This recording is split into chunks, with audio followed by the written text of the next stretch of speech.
Okay, hi everyone. Welcome to today's session for the Social Awareness Insight. My name is Kyo Alexander. I'm the freshman leader of the Business Management Marketing major, and today I'll be your moderator. However, actually our MC is disconnected, so I'll be leading for a while. So before we start, let's open today's session with a smile and happiness. So can you guys give us your reactions? Where's the reactions? Okay. Suriksha, welcome back. You may continue with the prayer. Thank you. So, God, kindly bless us for today's event. Thank you for allowing us to meet in this Zoom session. I hope you take care of everyone here today, and I hope this event runs smoothly. We hope after today's event, everyone will be more socially aware, and I hope everyone remains blessed. Thank you. Amen. So, thank you everyone for praying with us. I hope you remain blessed. Now I will share a bit about the ground rules. Before we start today's session, I will be reading the rules first. Make sure that all participants turn on camera. Please use the virtual background. Please rename using the format given in the chat box. Please mute your microphones if you're not talking, and please drop your questions in the chat box. Today's session is going to be the most interesting and different from the previous sessions. Let's invite my friend Kyo Alexander. How are you, Kyo? I'm good, Sirisha. So I think you were disconnected, but it's okay. Now you're here. We met again Yeah, for the second time. yeah. So how are you? Have you eaten your breakfast? Yes, I'm good. Have you eaten yours? Yep, I did. Thank you too, Sirisha. So what's for today, Sirisha? So I know that we have NGOs here with us today that would be sharing about social awareness. So don't forget to pay attention because there would be an e-wallet awarded to the top 10 winners of the quiz later. See, that's very good. So I believe everyone here needs to be lightened up. So how about you play games first, Sirisha? Yes, I don't think the freshmen would want to be waiting, so let's just start. Revo, please help. Thanks. All right, guys. So we will be playing some more guessing game like yesterday, but the difference is this one is related to social awareness. Okay, I want you guys to answer through chat box as many as you can, and let's just guess for this one. So what do you guys think? Oh, so fast, Riksha. Yes, should we reveal the answer? Wait. I'm actually want to see like how many people could answer it. Well, like, okay, I think it's a lot though. All right, yes, it's bullying. Good job, guys. You guys are pretty fast though. What about the next one, Suriksha? You may lead this one.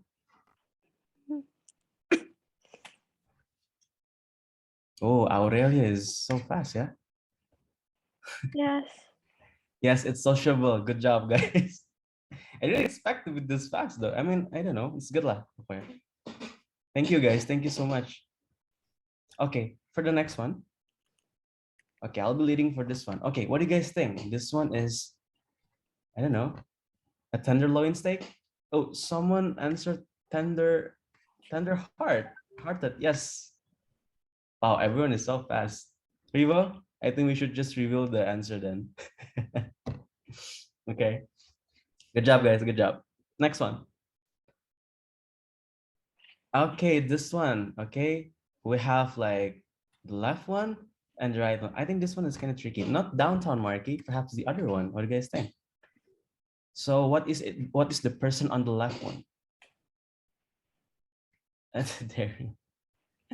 Okay. So it's a combination, yeah, actually. So the clue is actually one word only and everything is related to what Oh, Avaric's answer is very close, right, Kyo? I think pretty close. But I think someone got it, but I still want to wait though. I still want to wait. Yes. What do you guys think? Everyone?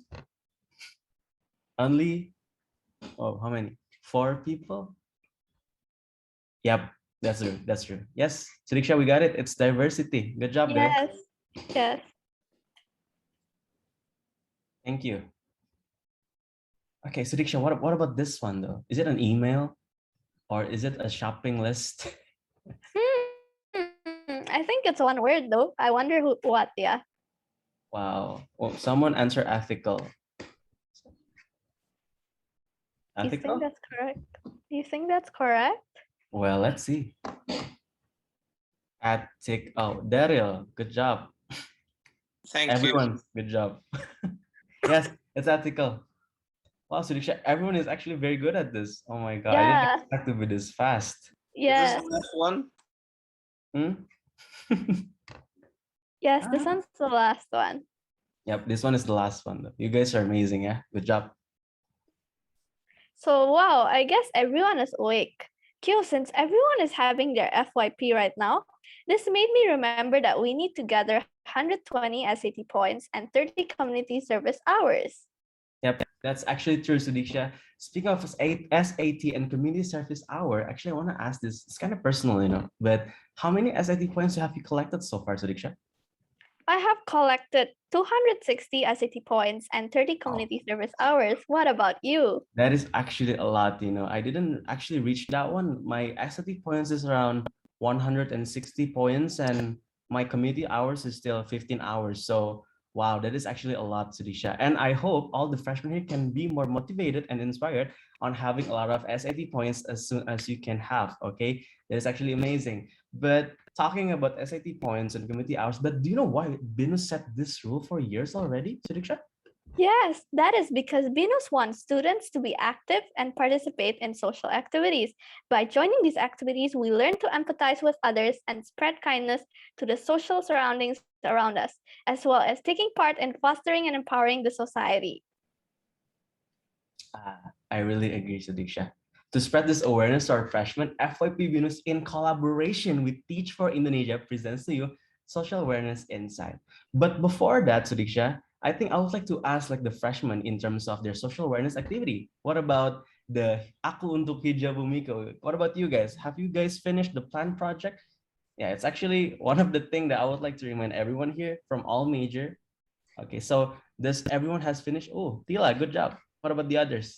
Have you guys posted on your social media or perhaps like record the progress and so on? Because it's actually mandatory, yeah, guys. Especially if you guys want to have like the SAT points.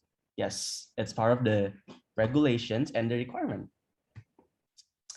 All right, that's amazing. So does anyone want to volunteer in sharing their planned project here? Let's say you wanna tell everyone here what do you plan, like how far did you plan as that, like that. Does anyone want to volunteer? If you want to volunteer, you can raise your hand and you can share to your friends about the project that you made. Anyone from my major, perhaps business management marketing, from Ivy, fashion management, Or graphic from design? communication. Oh yeah, Sudiksha, your major, right? Yeah. Does anyone want to volunteer that? Or Does are they anyone? shy today, Q? Okay. I think if they're kind of shy, let's just proceed to the next one, okay? So what do we have next, Sudiksha? So, thank you, Q. Now, before we start this meeting, let's begin with opening remarks from our campus director, Mr. Winche Escom MM, Senayan Campus Director, Dean of Faculty of Computing and Media, Dean of BINUS Northumbria School of Design. Good morning, Mr. Winche. How are you? Morning, everything great. Thank you. Hello, Pawincha. Yeah, How are you, Hello, sir? Mr. yeah. How are you? So all students, I'm very happy to be here to open for the session. This is very important. I mean, maybe some of you still question because it's also a question from some parents when we are having some info session. Why is it important to have the social activity and social hours? For us, it's totally crucial. It's very, very important. Remember, even when we are setting up our new vision and mission, if you remember, when we are coming to 2020, we are talking about world-class university, and we are there. And it's very important that when we discuss again, what will be our next stage, and we discuss, and everyone agreed we're coming back to what we are, what we should be. We talk about fostering and empowering Indonesia. So I believe in the next 10, 15 years, BINUS will be university that fostering and empowering. That's why for us it's very important to make you all not only smart but also good. Smart and good is always words that we always sound to students, and we are happy to see you here. for the social hours, for the social activity. No, I'm not saying it's social hour, maybe more on how to acknowledge, how to let you know some of the great activities, some of the great events, some of the great NGO that joining us. This is just some of them that joining us today to tell and to share some of the great things. I think one of the topics today, I think one of the speakers today from the Wakatobi, right? It's a very nice and beautiful and great place. Yeah, I wish to be there very soon after this pandemic, I believe. Yeah, I still remember I planned to be there before the pandemic, and it have to be cancelled due to the situation. But a lot of things that very great that how you are running your university life with the understanding that I'm not only studying here, but I learn to be leaders. I learn to be someone that is great in the future. So that's include you are active in the activities and of course the social hours. As I remember one of my students, one of the best, she got the best graduate for BIS.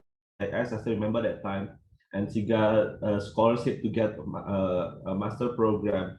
Before she's leaving for master program, she mentioned to me, "Sir, actually there's one big thing that is very hard for me to leave." I say, "What is it?" When I'm doing my social hours, I'm doing one like community development. I get one small community that I train. It was just for mandatory at first, but he said I get attached with them, and it's been 3 years I'm with them, and then it's very hard to leave them.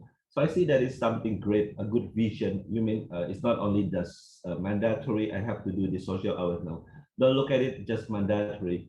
Feel how lucky you are in this position. You can go to BINUS International. We believe that you come from a very well family, a very good family. Sometimes it teach us, it train us, and it make us awake that there are a lot of things that we need to do, a lot of things that we can do. Sometimes you just feel, hey, I'm in trouble, I got problem. Wait until you see out there a lot of people having and need more than what you need, and you will be it's a grace to be in your position.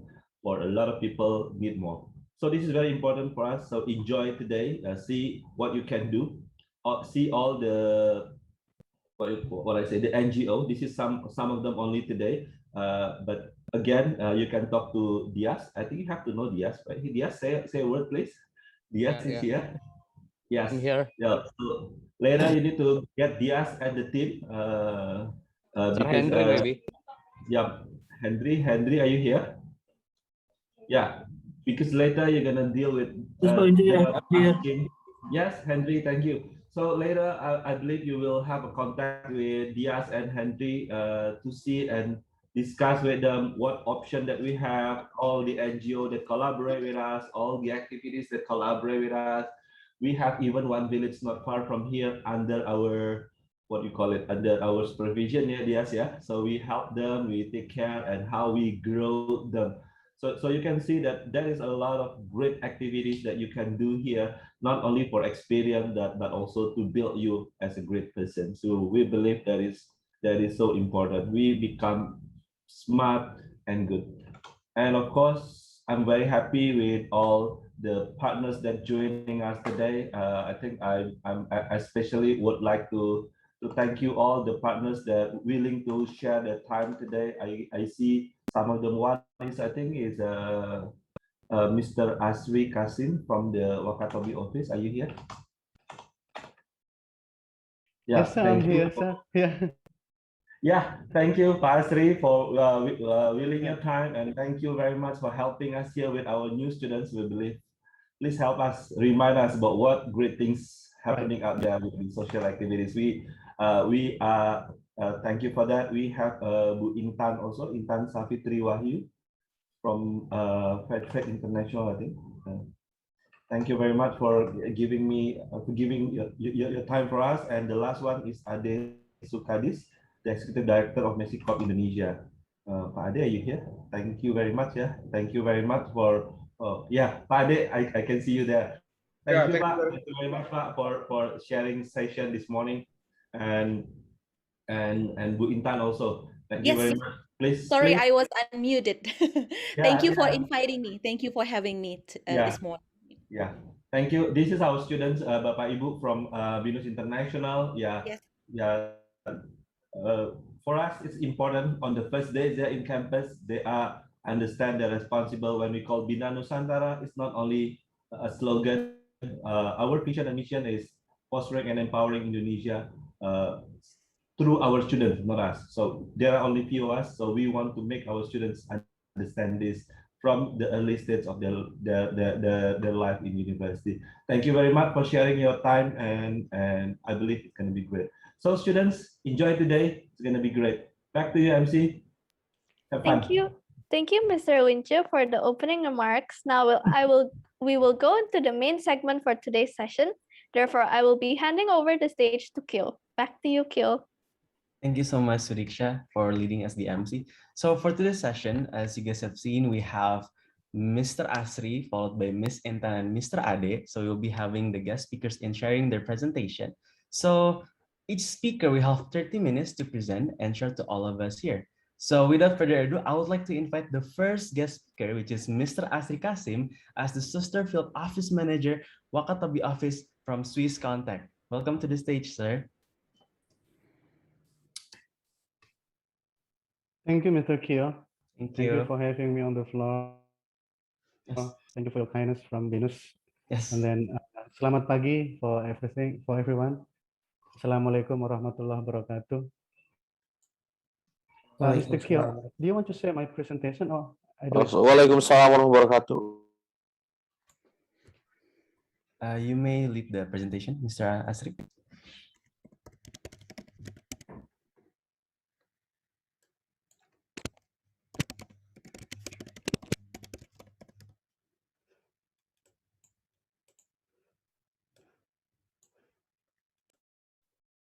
Can you see my screen now?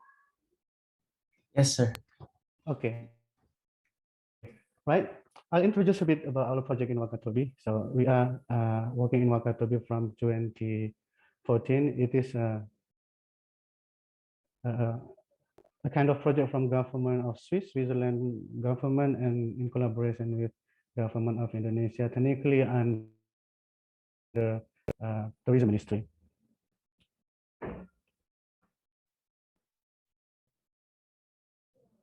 Sorry.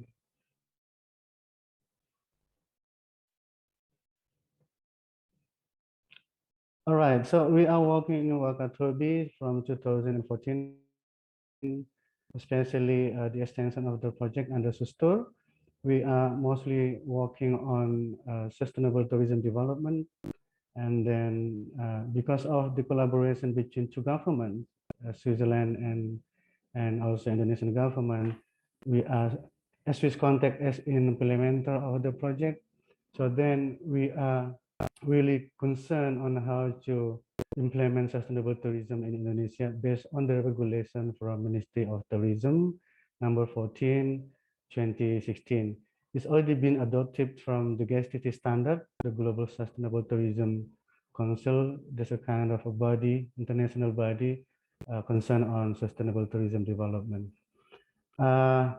Sustainable tourism development under the Permen, we call it in Indonesia Permenpar, or the regulation under the Ministry of Indonesia, having 4 pillars. Yeah. So the regulation said that the 4 pillars should be in place in destination to have destination more sustainably in the future. The first one is about sustainability of governance. The second one about sustainability of economic.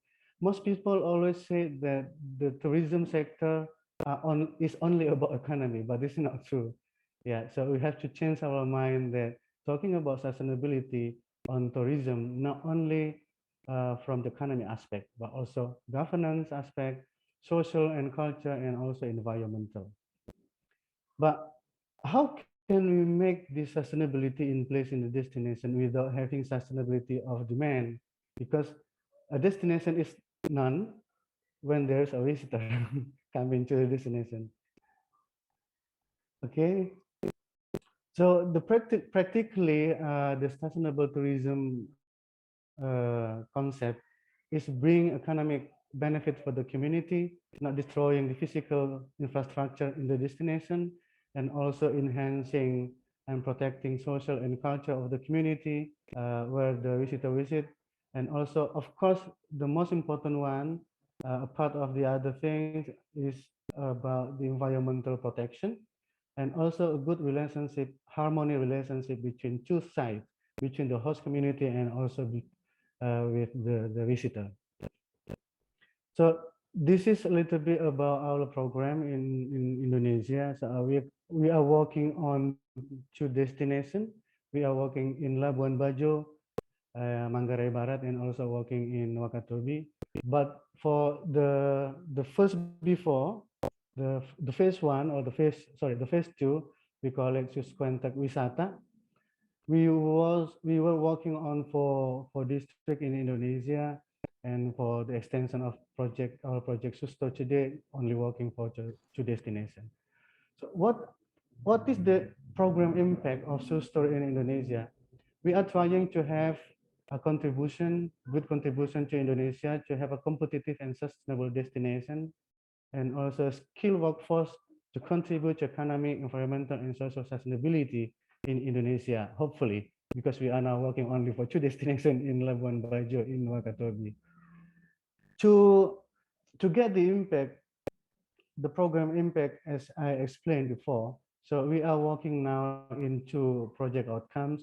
The project outcomes is about the policy, and also the second one is about the private sector.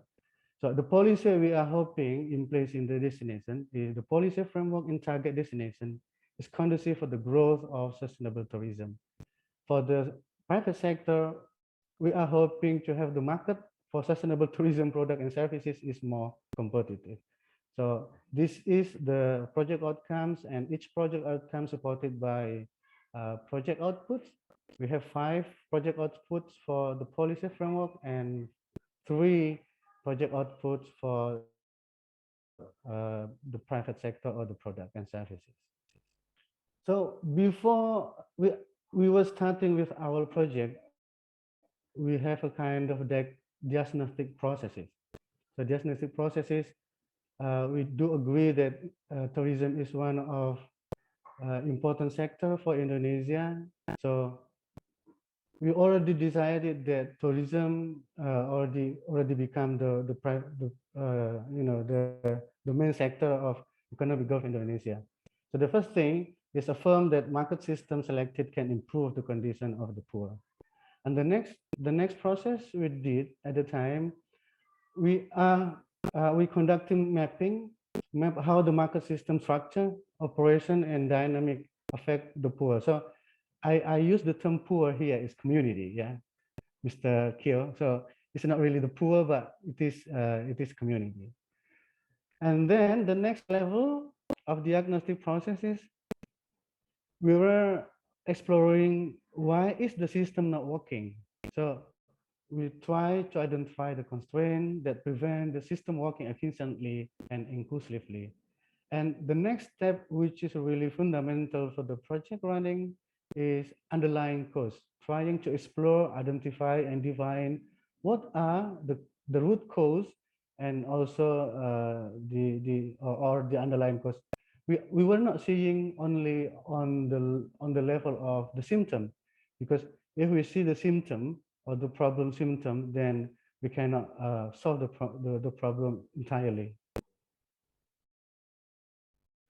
What we did at the time, so we're trying to map the actors and also the function of the system or dynamic in the destination. So we map out the different function and actors. So we consider who should be existing and how is the relationship in place today. As you can see on the screen, the students. So this is the service chain. This is the core service chain of the tourism sector in destination. So how can the supply can meet the demand? But also we need other supporting function and also regulatory function on how to make the tourism work efficiently and ideally. During the mapping of the function and also the actors, we identify the relationship between the supply. How can the supply be supported supported by the government and also by other actors in the destination.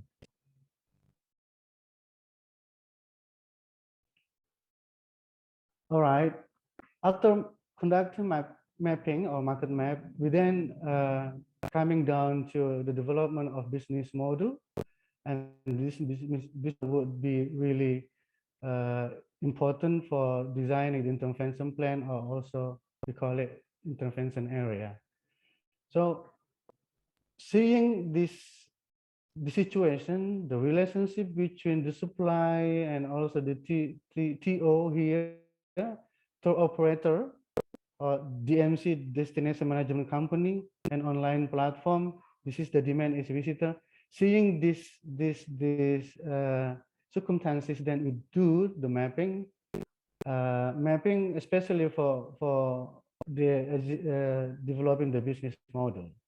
So we develop the business model together with our potential partner, and then once we identify the weaknesses, then we propose new business model for you to consider in the future, especially for the student.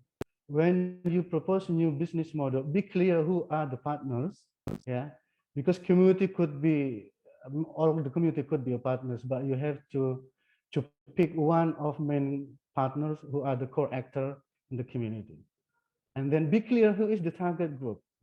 Sometimes it's confusing. The partners and target group sometimes is similar, but you have to define carefully who is the partners, who are the partners, and who is the target group. Normally, the target group is the poor or the community. And then also, when you are writing your business model, be clear what are the function of the partner, yeah, and what are the function of the target group. The target group should have also a function, not also getting or receiving intervention, but they also have to have a kind of a function. When we draw our new business model at the time, then we only pick the core actors. Yeah, so the supporting function or the supporting actors, we did not conclude them in the business model. And then after producing our new business model, then this new business model become guidance or yeah, kind of a principle for us to, to design our intervention plan. The intervention could be many, but you have to be really careful who needs the help. Yeah, many actors in the market, many people they want the help from you, but you need to be careful who need the help as an actor, or the actor as the driver to change the dynamic or to change the market to be running efficiently, ideally, and benefit to the community. And also when we are implementing our intervention under this project, we always thinking strategically, because the tactic is changing once the market move change. We cannot just stick to one tactic, but also need to be sensitive to see what other changes already changed in the market. So I have a note here that actor is an instrument. Actor focus will be dangerous because they would become your baby. So not coming from the actor side first, but coming from the function first. The actor could be disappear and also could be appear every time. So you have to stick to the function, not to the actors. So market function focus is more important than actor focus. In some cases, especially in the ground level, we need also to consider what our presence for.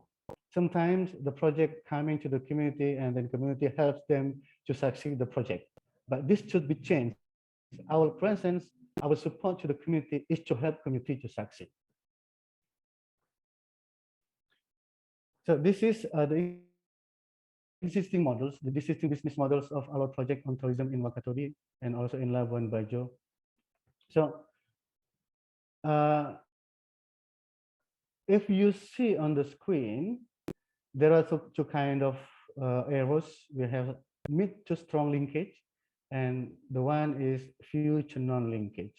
So what they have so far in Wakatobi, so the tourism village or the product from community uh, offered by the industry in the destination, the operator or hotel or tour operator to the market directly. And there is no involvement of the market to inform to the destination or to the industry in the destination on how the product they want. Yeah. What the desire of the product and service they want from the community in Wakatobi or in Labuan Bajo. So this is the existing business model. And the linkage between tourism community or tourism village and the market using a line platform or marketplace is nearly none. Yeah, if you see here, the linkage with this arrow is nearly none. So what's missing in this business models, the existing business model, is the diversified and high quality experience to product catering for sustainable travelers is missing.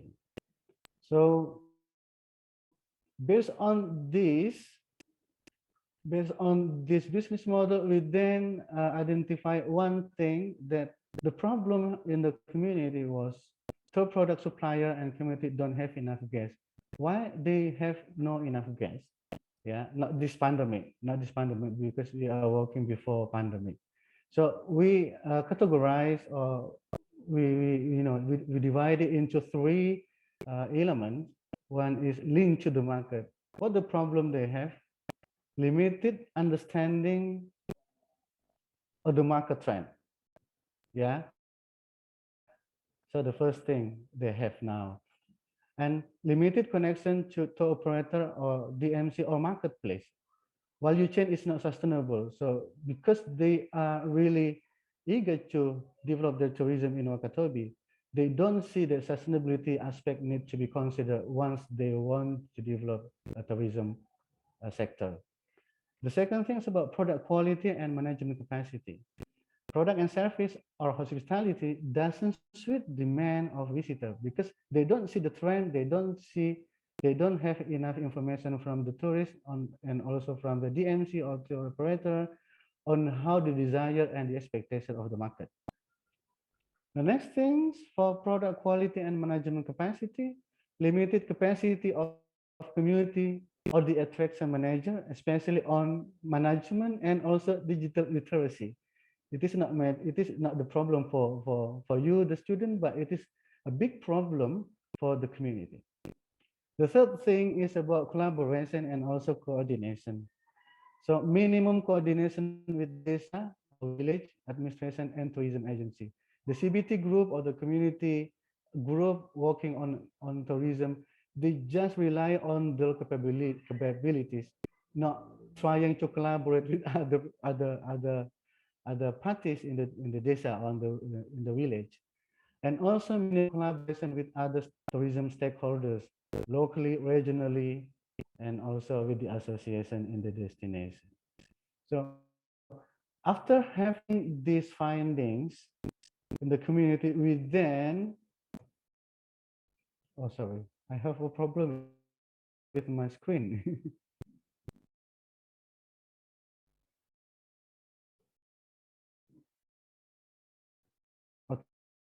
Okay. So we then propose new business model. If you compare the existing business model and then the new business model, we pick new actors here. Tari Travel is tour operator based in Makassar, but the market is mostly focused for the European market. So we pick Tari Travel here. Tari Travel knows about the market trend. Tari Travel knows everything about what the market desire, what the market expectation once they want to visit Wakatobi and also Labuan Bajo. So we invited at the time Tari Travel to come to the destination and did a kind of inspection in the destination and provide their insight to the community of what product and services need to be in place or need to be available in the destination. What sort of infrastructure, what sort of service services, technical capacity, what sort of products to be prepared by the community to be sold to the tourists through Tari Travel. So this is the new partner we pick at the time. He is the operator based in Makassar. And then, because Tari Travel is in Makassar, how to capacitate the community? Then we identify the local partner as a service provider. So the service provider receive a kind of skill development from Tari Travel, and then they do the implementation of what the desire of the market to the community. Yeah. So the implementation directly to the community is conducted by local partner under the supervision of our project and also Tari Travel. How the project flow in community-based tourism especially. So this is the project step, the program step we have. So it's a kind of, Mr. K, it's a kind of long processes, yeah. But what I want to say here that the process here should be involving the community from the start. From the start of program project initiation should involve the community themselves, because the community need to we have to raise the awareness and also the sense of belonging of the community from the start. We cannot just coming and telling them what to do, but the community have to come up with their ideas, with their strength, with their weaknesses, and trying to provide them with information about the potential growth of the sector. So what we did at the time, I skipped number 1 and also number 2. I start from number 3. We did the pre-assessment. So we collect baseline data, we conducted interview, FGD with community, observation, and also trying to have secondary data from the village government and also from district government. This is in parallel. We also conducting market demand assessment. So we collect information from markets. We collect information from tour operator in Jakarta, in Bali, and also in Makassar. And then we're trying to see and identify, trying to divine which is the best or the best suite partner for destination. After having, so it is partner selection, yeah. After having the information from the partners, from the field inspection, then we conducted in-depth assessment. So the selected villages and product, we come down again to the village together with the operator and also with local government, district government to conduct in-depth assessment. The next step we did at the time of finding, including we conducted kind of community discussion, trying to explore more about what is the strength, what is the weaknesses, what is the opportunity, and also what is the threat once we're trying to develop tourism in the village. And the implementation phase is the crucial part of the project, because we need to think systemic change, or we call it ISD, inclusive system development, and to have deep sense of belonging from the community. We are only coming for a short time, not coming to the destination forever, staying with the destination forever. So we come as a facilitator. We cannot jump into the market system. We cannot be a player, and we cannot also be an actor in the market system. We also coming for a short time, so we have to place ourselves as a facilitator and also as a mediator. I skipped this because I already explained this before. So the principal factors for getting successful rural tourism. What we did at the time, trying to have a collective dream of the community. We cannot walking with 1 or 2 person. We cannot walk with one or two group, because tourism needs also support from many kind of actors. Yeah, we cannot just work with one or two actors in the destination. So trying to have a collective dream in the community. So having the collective dream, then we have to have trust, commitment, and also responsibility. What is responsibility of the community? We also need to define what is your responsibility, not just receiving the project, receiving program from outsider. And then after having these three things as a main principle, the target is how the destination, especially the village, to become sustainable and also competitive. Sustainability and competitiveness need to be considered in two parts, not only tangible, not only having good attraction, not only having good infrastructure, road and accessibility, but also having good hospitality, protecting the culture. That's all things are kind of intangible. So the target should be in two parts, not only protecting the tangible things, but also the intangible things. Okay, this is what we did trying to make the product and market matching. I think you guys all knows about this thing. So we try to identify together with the partner the characteristic of the market and also the motivation of the market to visit the destination and the expectation of the market to visit the destination. Then we provide what the market characteristic, motivation, expectation based on the product and services available in the destination, from culinary, culture, nature, adventure, and also from education, tourism. I'm sorry, Mr. Asir, you have 5 minutes left to present. Oh, really? Okay, sorry, Yes. sorry. It's okay. Yeah, Thank okay, you. it's quite long. So this is what we are working with. No, we are working with the actors. But we also seeing the other function of the government on how they can support. So we cannot only working in our own and also our partners, but also seeking the support from the government. What the government has to do, especially to support the community-based tourism development on social culture, financial, organizational, product, and environmental aspect. Because we are talking about ISD, inclusive system development, changing the system, not only working in our own.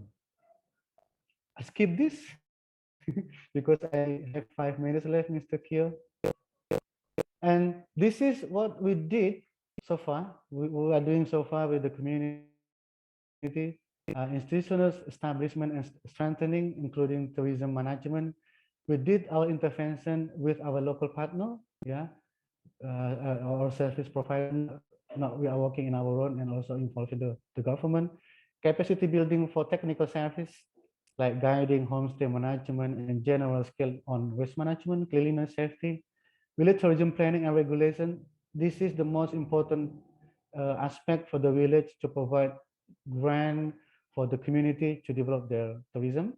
Product development, like attraction activities, including local event. We try to identify the richness of their local tradition and then make it into a local event. And also the marketing and partnership with private sector, partnership and collaboration with public sector and supply chain. So we support the community on this thing.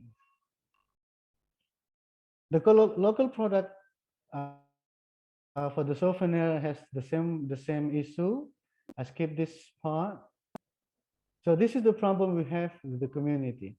Limited skill on product design, limited skill on product packaging, traditional production tools and equipment. They still have this kind of tools, limited market access, local and international, poor quality on product, poor knowledge on raw material selection and management, lack of internet and communication access, and also lack of capacity on digital literacy.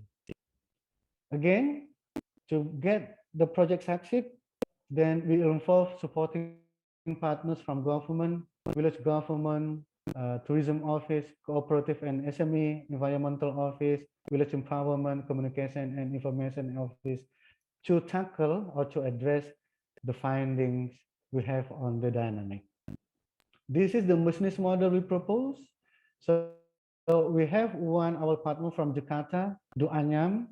So Duanyam will identify the market potential, the market expectation, and then Duanyam will provide the training to the community. So we don't do this in our own, but we pick also the partner, and then the partner we are hoping they have close relationship with the tourists and also with the community. What we are doing to support this handicraft, especially for souvenir on bamboo, we delivering some project activities with them, support producer group establishment and strengthening, including finance literacy, mindset development, raw material maintenance and storage, product design, because they have really poor quality on product. So we support them with product design, diversification and improvement, digital literacy. This is the most important aspect for them, including marketing and strong partnership with businesses. So that's all from me, Mr. Kyo, because I have really limited time. I cannot explain everything comprehensively here. Thank you for your time. Sorry if there's something not clear. Thank you so much, Mr. Asri, for the great presentation. Thank you very Yes, much. we learned about the diagnostic process, market map, the relationship with supply, and then the demand. And then we also learned about the business model development, community-based tourism, and principal factor and market matching. It was very interesting, sir, because focusing on the sustainability, especially in making the Yes. tourism business. So actually very good. Thank you so much for the great presentation, Mr. Asri. So I will proceed to You're the welcome, Mr. Kyo. Yes, thank you, sir. So I will proceed to the next speaker. So for the next one, we will be having Miss Intan Safitri from Indonesia Program Consultant from Fairtrade International or the Fairtrade Network of Asia and Pacific Producers. So Miss Intan, the spotlight is yours. Thank you.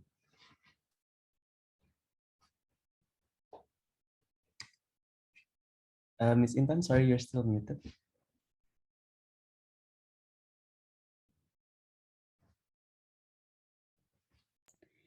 Yeah, thank you for introducing me, and I will shortly share my presentation to help. Sorry, what happened here? Yeah, true. Yeah.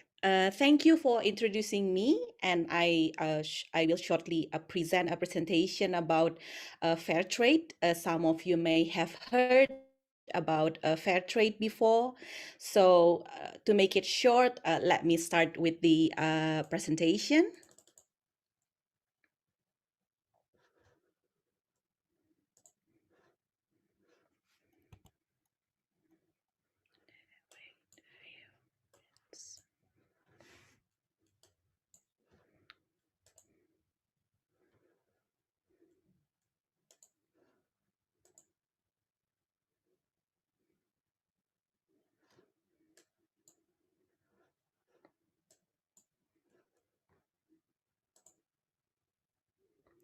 So I hope my screen is already visible by now. Can anyone confirm? Okay. Yes, yes, yes. Yes, Bu. Okay, thank you very much.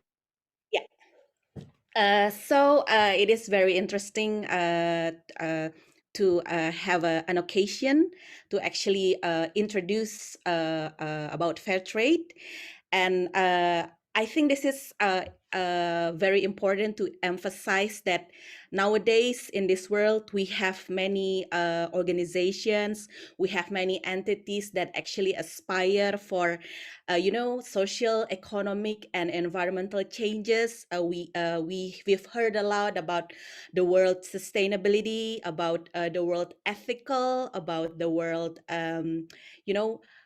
human rights, being more humans when we are doing things. So I think it is good that I try to introduce my organization that we have become a sort of like a part of the used to be an alternative trade movement, but not these days. So what is actually fair trade? Once we were actually a social movement. So we are growing from a social movement in the mid of 70s, and then we are growing into a global organized system. Actually, we are one of the many organizations that promote a fair trade principles in the world. And we are one of the most recognized labeling organizations, because up to date we have been able to work with thousands producers around the globe, ranging from Africa continent to Asia and Pacific. And myself, I'm a representation of the Fair Trade Networks of Asia and Pacific producer, currently working for Fair Trade International.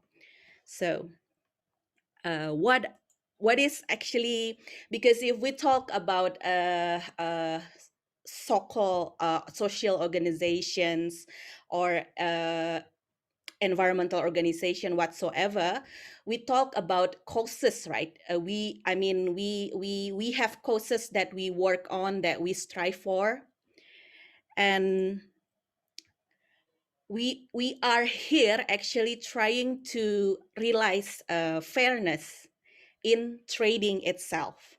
So we were not saying that we're actually 100% non-governmental organizations, because we're not really operating that way, because we are actually working in the core of the trading itself.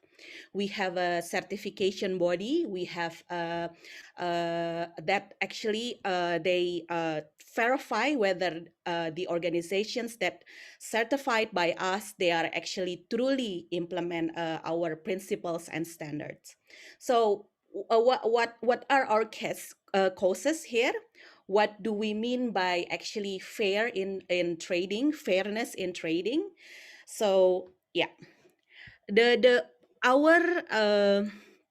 our main concerns that we are trying to be there, we are trying to support first the smallholder farmers. So as you know, in many countries in southern part of the world, or we may know as developing world, the farmers, they are actually they are actually work on by many smallholder farmers. So these smallholder farmers, they are not major farmers, big farmers like you see in many developed world, like in United States, Australia, New Zealand. Those who have a big size of land, those who can access the latest technology and being fully supported by their own government.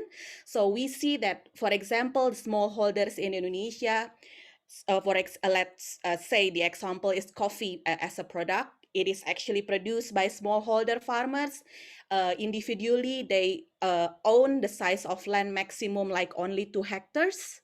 And then their productivity is maybe only around 700 kilogram of green bean per year. 700 kilogram green bean per hectare. And per year, they can have like gross profit, like maybe not in by owning 2 hectares land, not more than actually 20 million rupiah per year.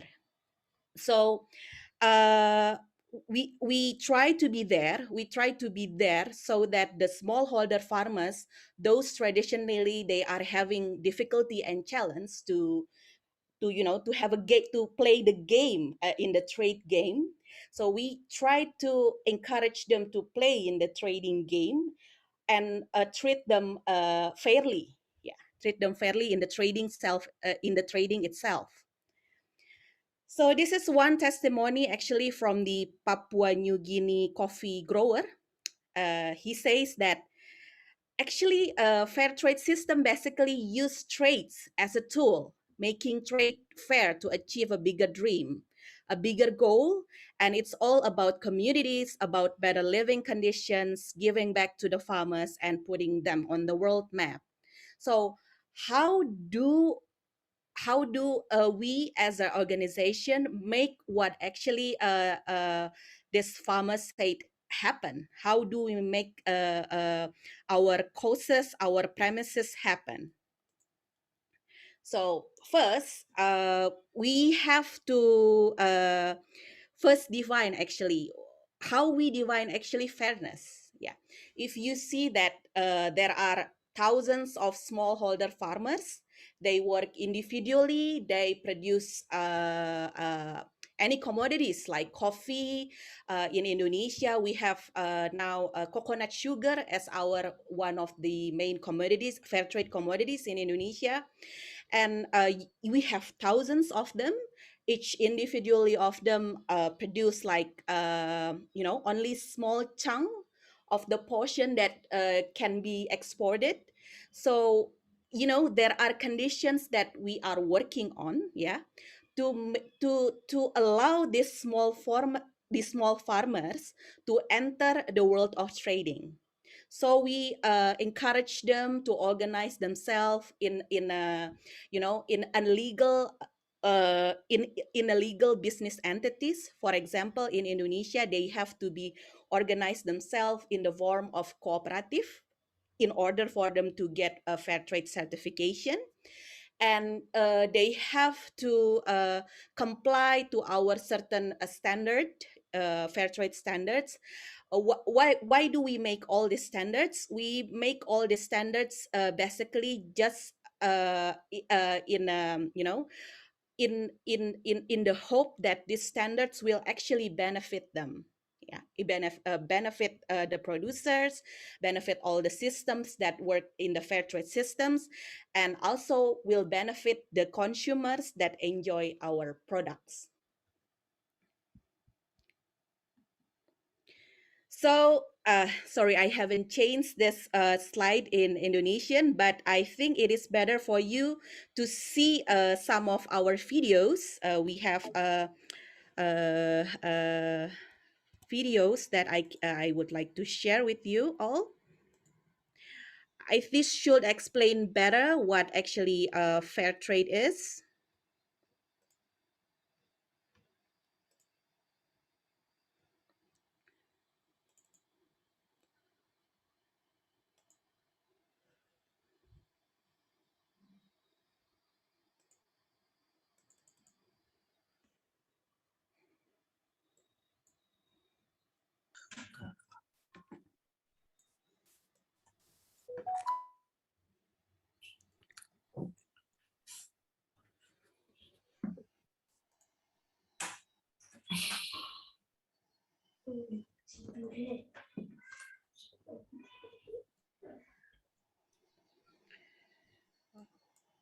That doesn't work really good. Okay.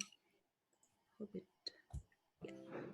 Fairtrade's vision is for small-scale producers and workers to enjoy secure and sustainable livelihoods, fulfill their potential, and decide on their own futures.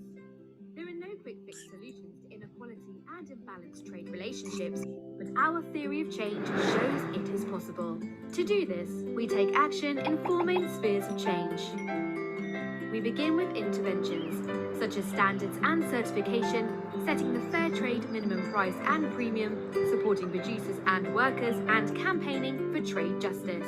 These lead to short-term outputs like fairer trading and better working conditions, access to markets, investment, and tailored training and support for producers. Next come medium-term outcomes. For example, resilient and viable businesses, higher crop yields, increased fair trade sales, decent pay for workers, and influential actors driving change in trade practices, all of which add up to long-term impacts, improved incomes and well-being, gender equality, education, resilience to climate change, and fair production and consumption. That's the fair trade theory of change. And right now, we're putting it into practice for millions of farmers and workers worldwide.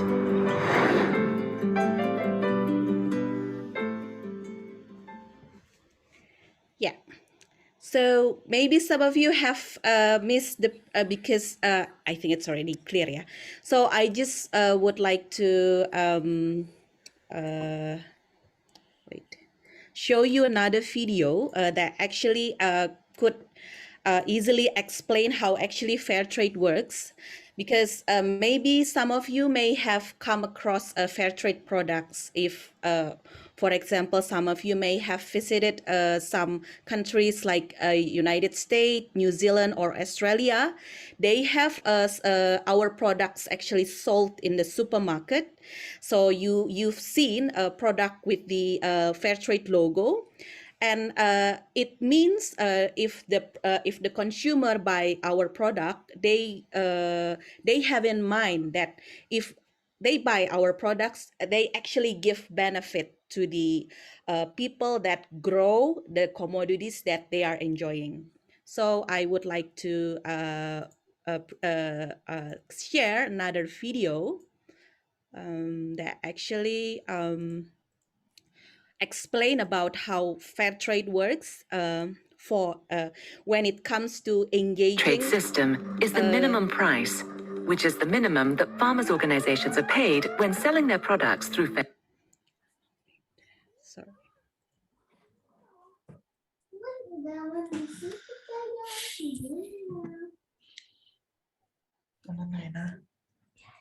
Fair trade. Additionally, producer organizations receive the fair trade premium. It is up to the farmers and workers to decide how to use the premium. Sorry, it hasn't come across. Pardon, sorry, it's a bit tricky to work on the internet. Premium.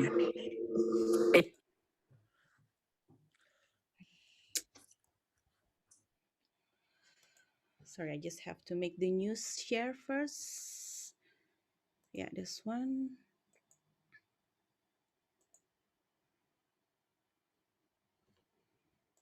It goes on a long journey before it ends up on our store shelves.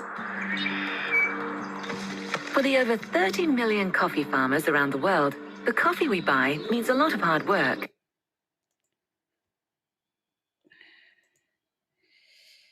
God. Sorry, this is a bit challenging because the internet doesn't work very well. Okay.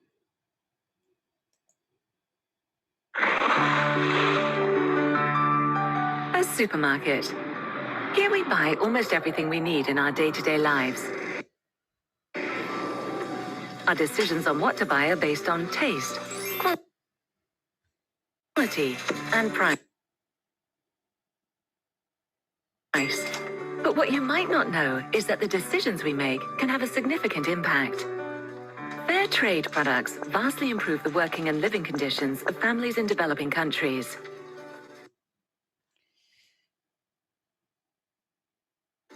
But how does fair trade even work? Let's take this pack of coffee as an example. Coffee is one of the most important agricultural products on the global market. And it goes on a long journey before it ends up on our store shelves. For the over 30 million coffee farmers around the world, the coffee we buy means a lot of hard work. At the same time, they earn very little money from it. This is due to speculation in financial markets and little to no influence on the pricing of the product, as well as unstable yields caused by changes in temperature and climate. Coffee farmers are powerless in the face of the free market.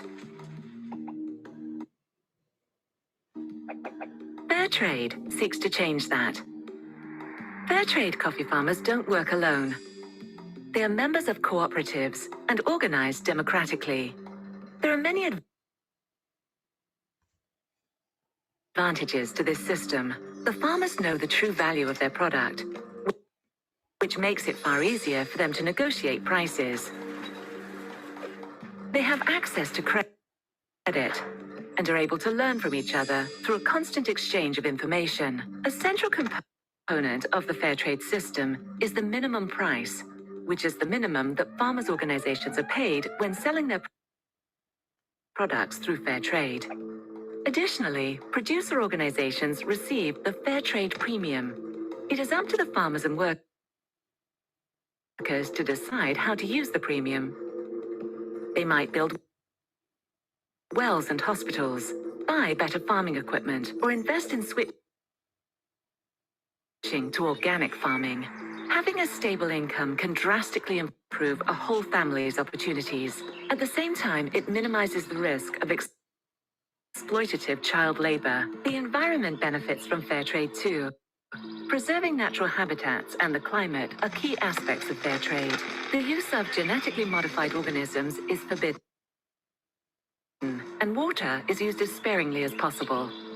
The fair trade standards are the requirements that producers and the businesses who buy their goods have to follow. They are developed by Fair Trade International in consultation with producers, businesses, and all members of the fair trade system.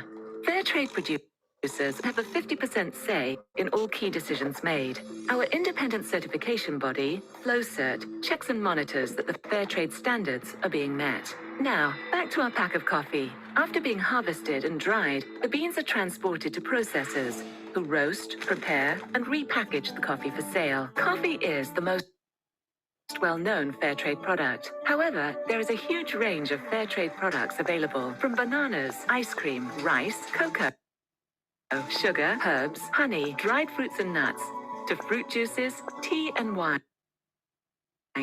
Even flowers, cotton, and sports balls can be fair trade certified.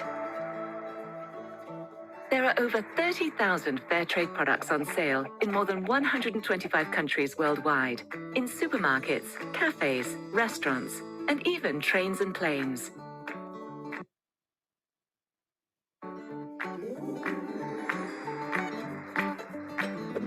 So now, it's over to you. In your daily shopping, look for the fair trade mark and choose products that change lives for over 1.5 million farmers and workers worldwide. Fair trade. The power is in your hands. Okay. That was just the explanation, actually, how the fair trade, as the whole mechanism work. And let me get back to the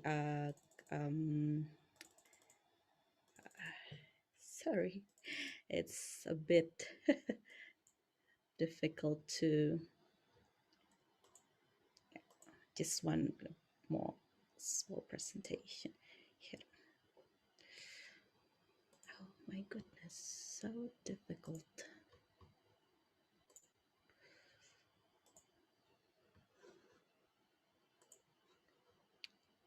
Wait.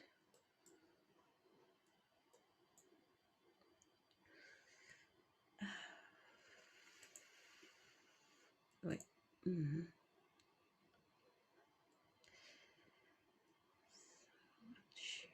Share.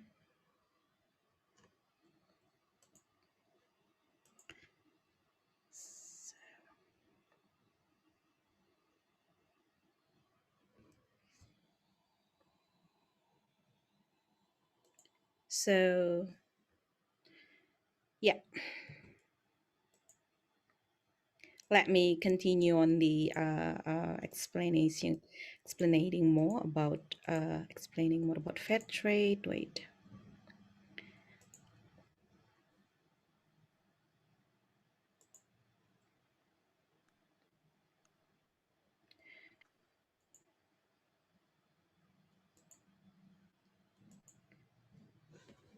So how do actually I think the connection is not too well here. It's so how do we actually work as a system, as a global system? So we, as a system of fair trade that promote the principle of fair trade to happen in the trading itself, we are working in 22 developed countries, and we have so-called networks of producers. We have three networks of producers fair trade. First is Fair Trade Africa, and then we have Latin America network. We have Asia and Pacific network. And for the Asia and Pacific network, we consist of 200 producers organizations that produce a wide variety of commodities. And in Indonesia, we have 28 members of certified producers organizations.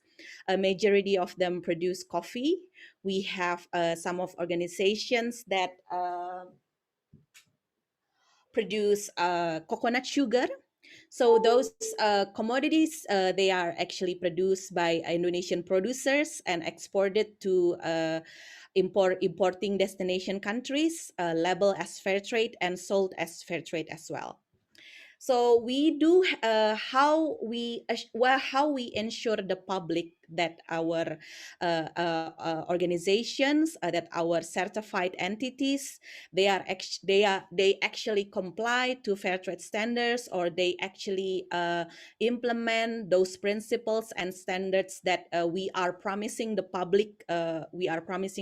For. So we have a certification body. It is called Fair Trade Labeling Organization Certification. It is based in German, so they are working globally as well. They have a representation in Asia and Pacific as well. This particular organization, they do audit to fair trade certified organizations every year, to evaluate, to check whether the organizations actually implement a fair trade standards that we are acquired them to do so. And we have our so-called mother organization, which is Fair Trade International, and it is also based in Bonn, German. Basically, this is the how coordinating organizations that work with a national fair trade organization, with producers networks, and to some extent they also work with Flowcert as well. And their main task, their main mandate is actually to develop a fair trade standard and minimum prices, as well as the regulation for establishing a premium fair trade for wide ranging of products that we are selling under fair trade system. And this is how we work as organization, as a global system. Yeah, not organization, as a global system. And what do we have here? So easily to understand fair trade, we can easily remember fair trade based on the main four approaches that uh, we are working on. First, we try to provide our producers with stable prices. We do have minimum prices for each of the commodities that are actually traded under fair trade system. Like, for example, coffee, it has minimum prices when it is sold under a fair trade system. And those actually buy fair trade products in the fair trade system, they cannot buy product under this minimum price. And then we have another feature, which is additional incentive for the producers. It is called Fair Trade Premium. This premium is actually aimed for a fund that should be allocated for social, economic, and environmental development in the communities of the producers. And we have a 50% ownership, global ownership, which is our system is actually owned 50% by the farmers themselves, the organization of the farmers. And we strive for the empowerment of workers and farmer in any possible causes. Like, for example, definitely we work on the trading empowerment. We are responding to a different social challenge, different global environmental challenge as well that our producers face, like, for example, climate change that are really impacting our producers on the ground. And as you may have been aware as well, that some of the developed countries, they are now actually legalizing those ethical standards, like for example, human rights standards. For example, European Union starting Sorry, 2021. Miss Intan, Yeah. but your time is 4 minutes left. Okay. So Thank yeah. you. So yeah, I will finish soon after this. As you may have been aware about human rights due diligence, it means that all of the entities that do business with the European business organizations, they have to comply to the set of environmental and human rights standards. So that's why fair trade also helping the producers to achieve that. And this is the current picture of our how we work now. We are working with approximately 1.4 million farmers around the African, America Latin, and Asia Pacific continents. And to summarize all the things that you have seen earlier, this is how we work. Yeah, our main goals, as you see, we try to ensure that farmers receive prices that cover all average costs of sustainable production, providing additional incentive of fair trade premium, enabling the pre-finance for small producers organization, facilitating long-term business partnership, and empowering the producers to have more controls and power in trading. And we try to establish criteria and development of fair trade standard. And basically, this is the summary how we work with the fair trade standard, and we hope that by implementing the standards, our producers will get benefit in their trading itself. They can sustain their trading and having more prosperous life from it. Thank you very much, and sorry if there happen some technical errors due to the displaying of the videos and so on. And thank you for giving your attention to my presentation. Yeah. Thank you so much, Miss Intan, for the presentation. It is very interesting that fair trade focuses on the well-being of the farmer in terms of their working experience to ensure that they have the fairness of doing their activities as well as to somehow prevent the poverty of the activity. So thank you so much, Miss Intan, for sharing the fair trade presentation. And I will be going to the next one. So for the next one, we will be having Mr. Ade. Mr. Ade, are you here? Yeah, I'm here. Hello, good morning, sir. Good morning. Morning. I'll give the spotlight to you, yes, sir. Thank you, moderator. Can you hear me? Yes. Yeah. Good morning, everybody. First of all, nice to be here. Nice to be back to BINUS campus. Probably, I don't know whether you know, but I guess also I see some familiar names before. I used to teach at BINUS Business School back from 2003 to 2017. So it's good to be back to the campus, facing you guys, freshmen. Okay, I'll share the screen. Is it allowable for me? Okay, yeah. Yeah, can you all see the presentation? Yes, sir. Great. Yeah. First of all, I think I'd like to mention to you this presentation is more toward giving you ideas on the social condition here in Indonesia as in general, why social awareness is important, and also give you a little bit of background on what we are doing at Mercy Corps Indonesia, and also introduce a little bit what we are, what we do, what we achieve, and the population that we work with. And I like to also close the presentation in terms of giving you also some highlights in terms of the different types of social interventions. You're probably familiar with social business. How does it differ with like, for example, charity or NGO works? So hopefully by the end of this presentation, we'll have some ideas. I know from the beginning, I heard that you guys are already involved in some kind of social activities or volunteerism. It's good that you already started. I guess you're not from starting from scratch, but hopefully this presentation will give you more ideas, different perspective on the social work or the charity as well as humanitarian work from practitioners such as myself. But I have a very unique background. Actually, I spend more time, my career actually in private sector in corporation compared to NGO world. So actually, I'm a newbie in the NGO world. I spent 15 years working in private sector, and my last position, believe it or not, was a commercial director for AstraZeneca Indonesia. So you got AstraZeneca vaccine, you got something wrong with the vaccination, don't complain to me.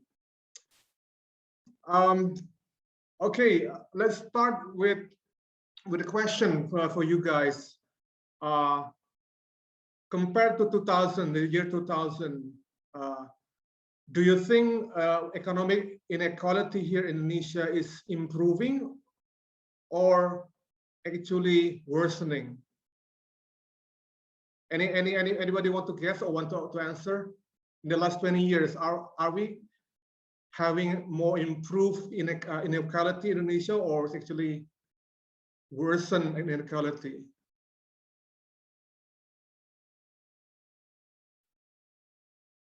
Worse, okay, improve, okay, the same.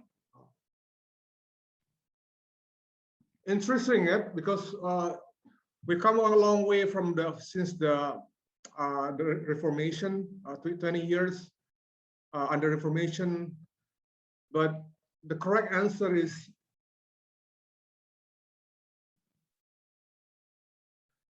inequality in Indonesia in the last 20 years actually compared to 2000s actually increased. So it means the gap between the rich, the top 20%, the top 10%, and the bottom 30%, 20% is getting larger. Even though we've seen in the last probably about 5 years or so, there's a little bit increasing or stabilizing of inequality. So we do have a problem, even though economically Indonesia is growing in terms of GDP per capita. Currently, we are already in the middle income country, but inequality in Indonesia is actually widening in terms of the gap. So we have a big issue here. More people get more rich, but more people also get poorer, and the gap is increasing. You see over here in the left side corner over here, this is actually the population percentage of poverty in Indonesia. So if you look at the absolute numbers as well as the percentage number, it looks like the poverty rate in Indonesia is decreasing, right? So fewer percentage of population is actually classified as poor or very poor. There are two lines here, the percentage based on national poverty line, the solid line, and poverty rate compared to international standard, international threshold. So both actually are decreasing, but it doesn't show the whole picture. As I said before, inequality is also a problem, because if you have people who are a group of people getting more rich, while the other class actually getting left behind, it is a problem. Indonesia, even though we are actually a developing country with very high,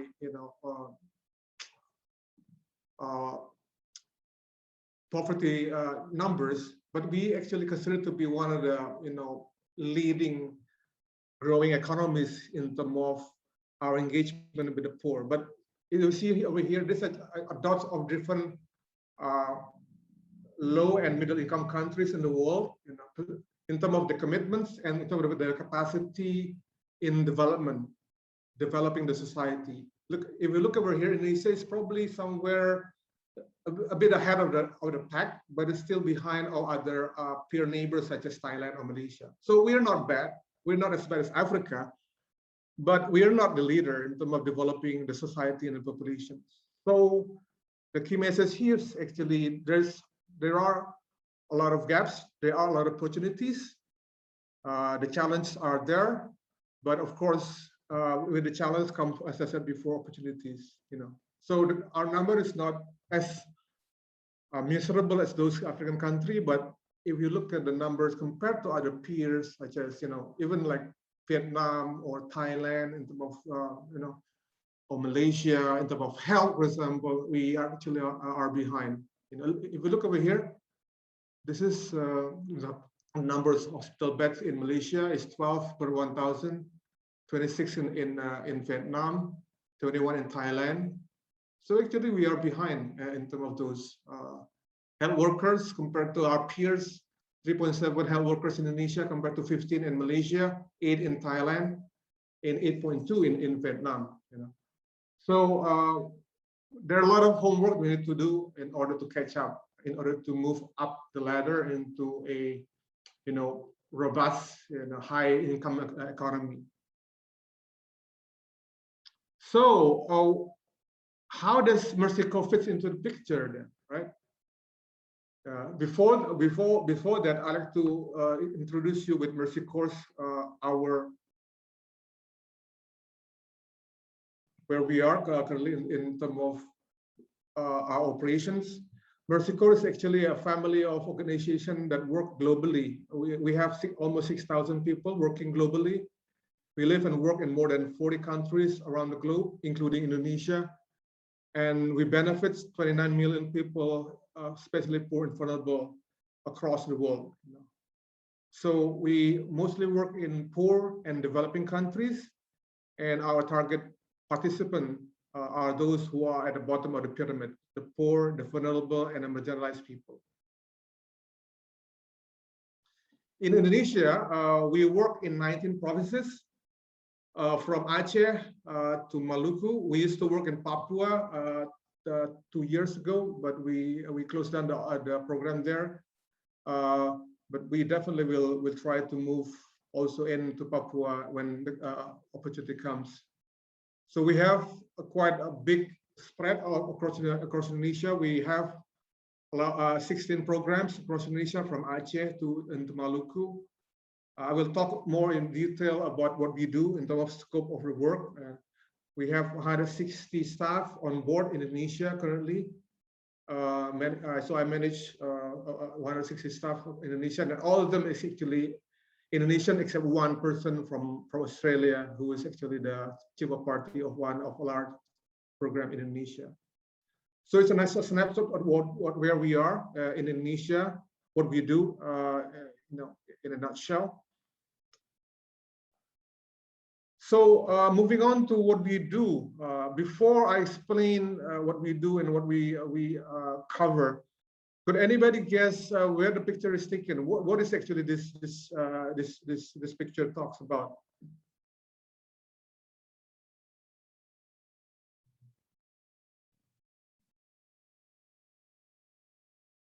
Aceh tsunami.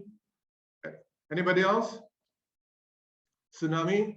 Tsunami is correct, but where?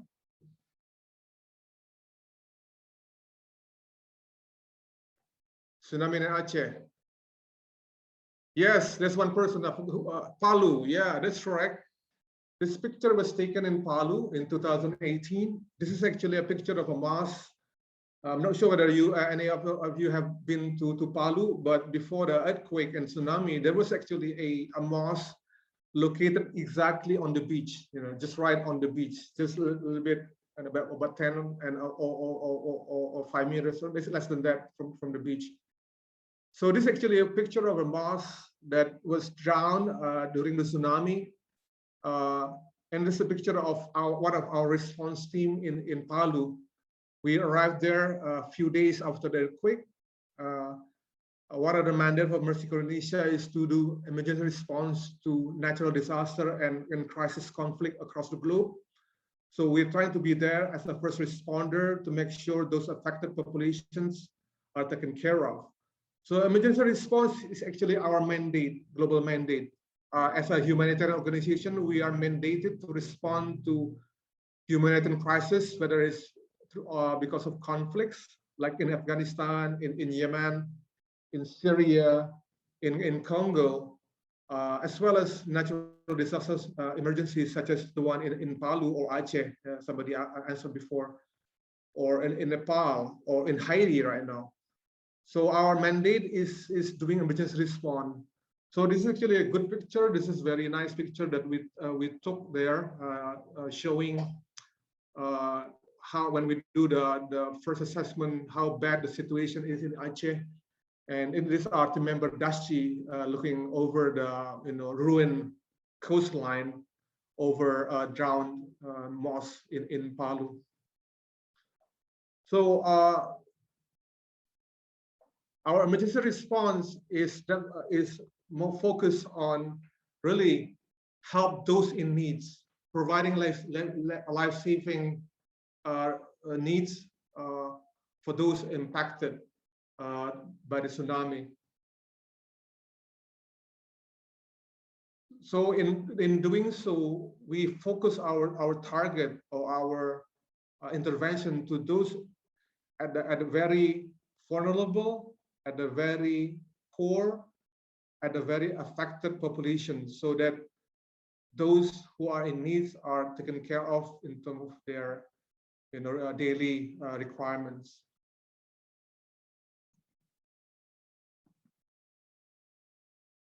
So this is a picture of a latrine or toilet that we built. So we provide life-saving needs, as I said before.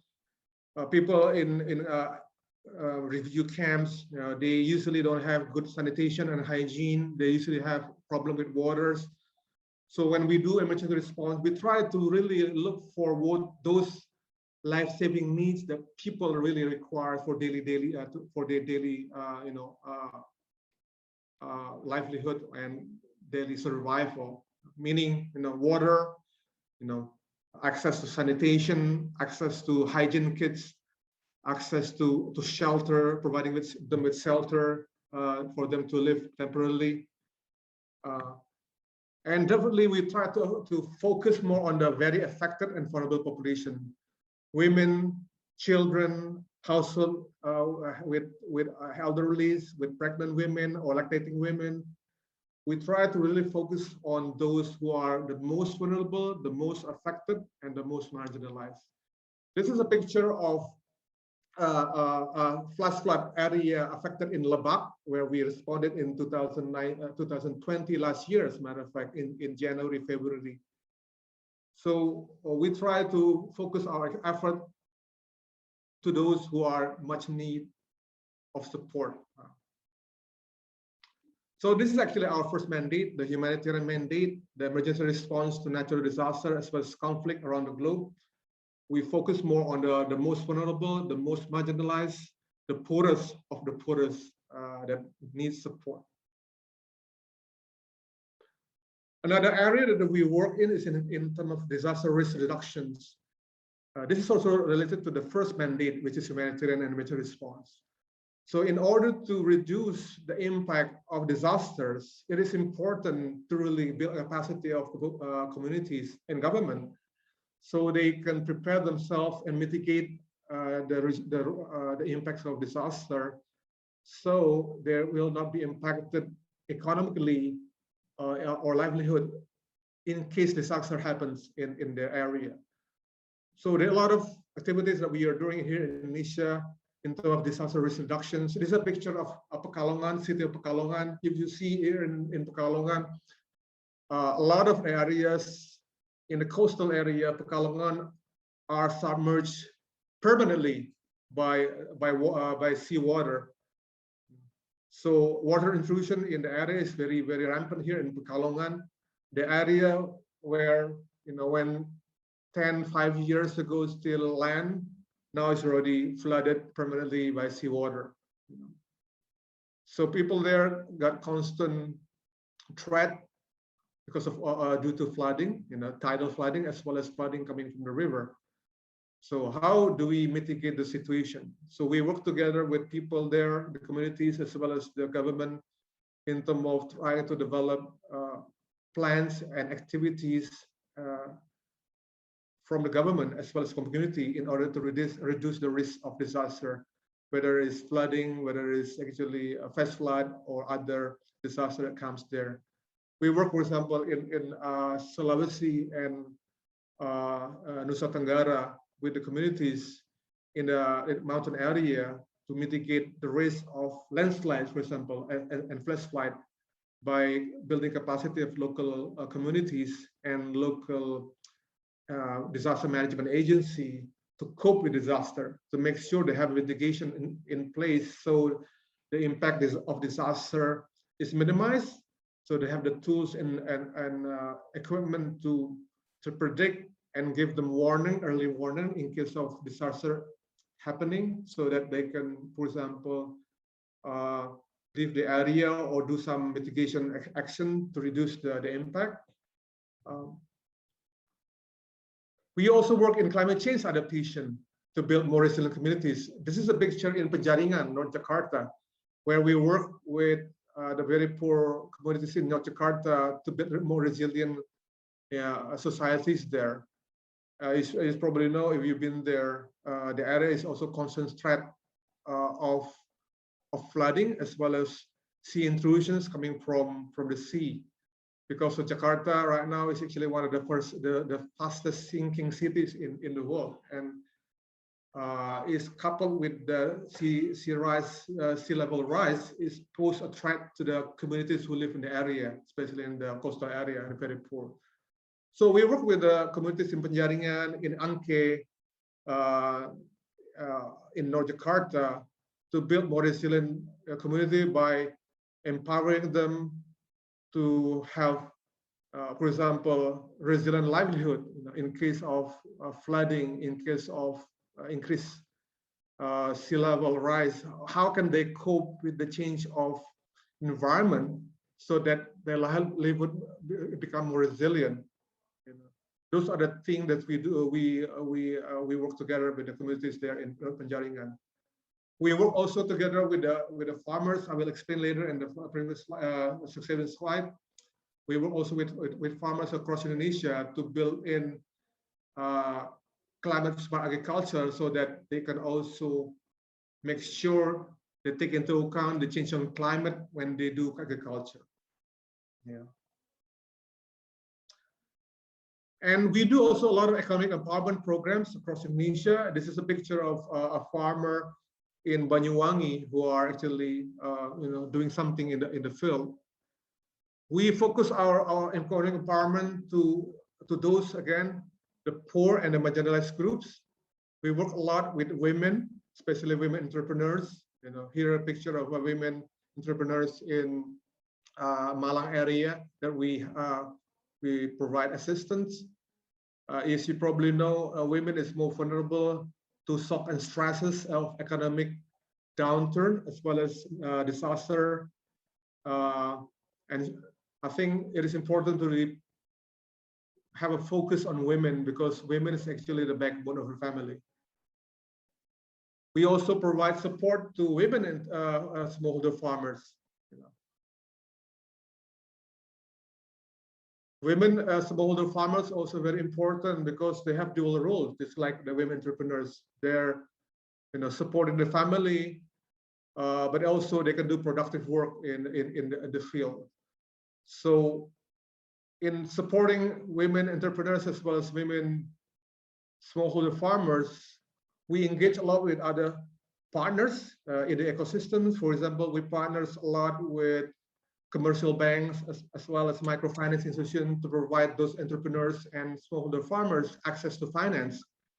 We partners with agri-tech company to provide digital tools for the farmers to access information about market with them. We also partners with off-takers, like for example Indofood, to make sure the products of the farmers can be bought and off-taken by those players such as Indofood. We also partners with, for example, government institution. For example, we partner with the climate agency of Ministry of Agriculture to provide the farmers online information on weather and the planting calendar, for example. So we try to build ecosystem whereby entrepreneurs and smallholder farmers can thrive, so that they can increase their productivity and increase their income, essentially.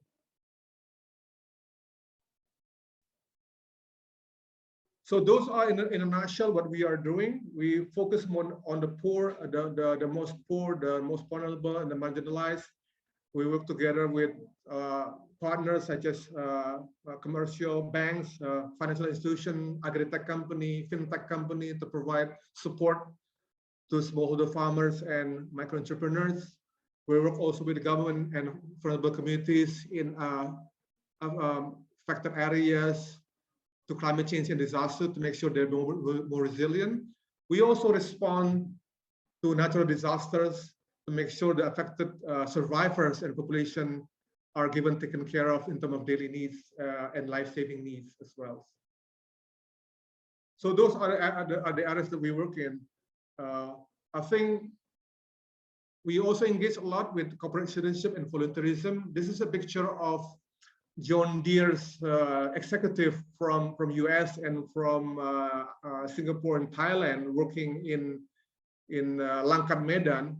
So they spend 1 day, in the field with the farmers. This John Deere actually helped Mercy Corps to provide support to smallholder farmers across 8 provinces in Indonesia to empower them to be more productive and have more income.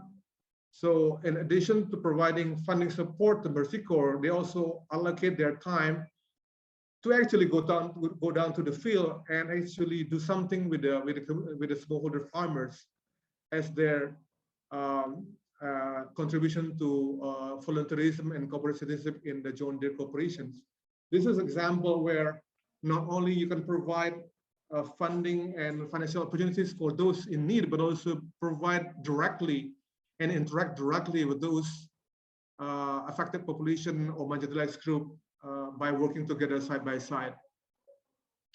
So I think it is important, especially for you guys, since you have this social activity programming in BINUS, which is very great actually, to actually do something on hand, first hand with the communities, because there's no substitute from doing something directly with the communities side by side with them. You can see their eyes are lit. They really appreciate what you do in the field, even though how small contribution is, how small your work is in the field, but they really appreciate what you do if you do it sincerely. So I think this is something definitely of importance for you guys to think about. I know from the conversation before, you already start some social activities even before this session is started, which is great. But moving forward, it is really great to have you guys in the field to actually support and contribute to affected communities and marginalized community in the field, whether it's smallholder farmers, whether it's the very poor, whether those micro entrepreneurs that we can assist. Sorry, Mr. Ade, your time is 5 minutes left. Thank you. Yeah, I would like to close a little bit on the video over here.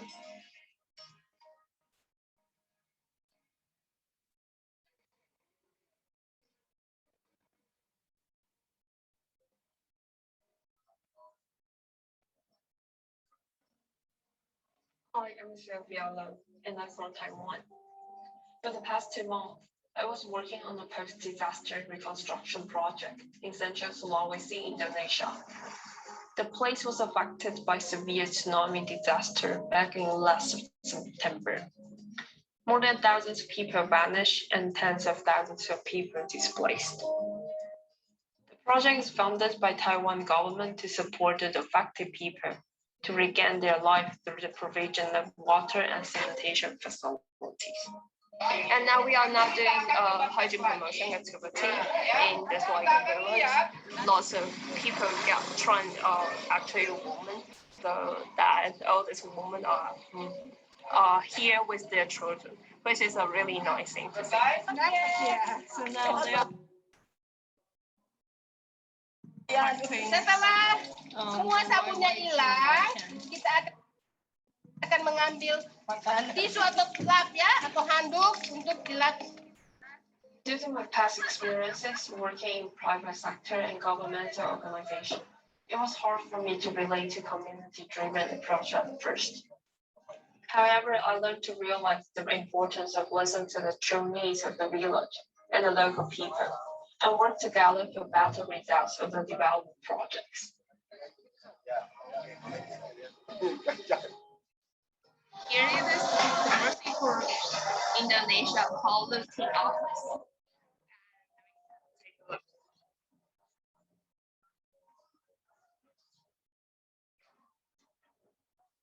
Hi. And this is our team. And this is Anto. Yes. The team leader, the main person of the team, right?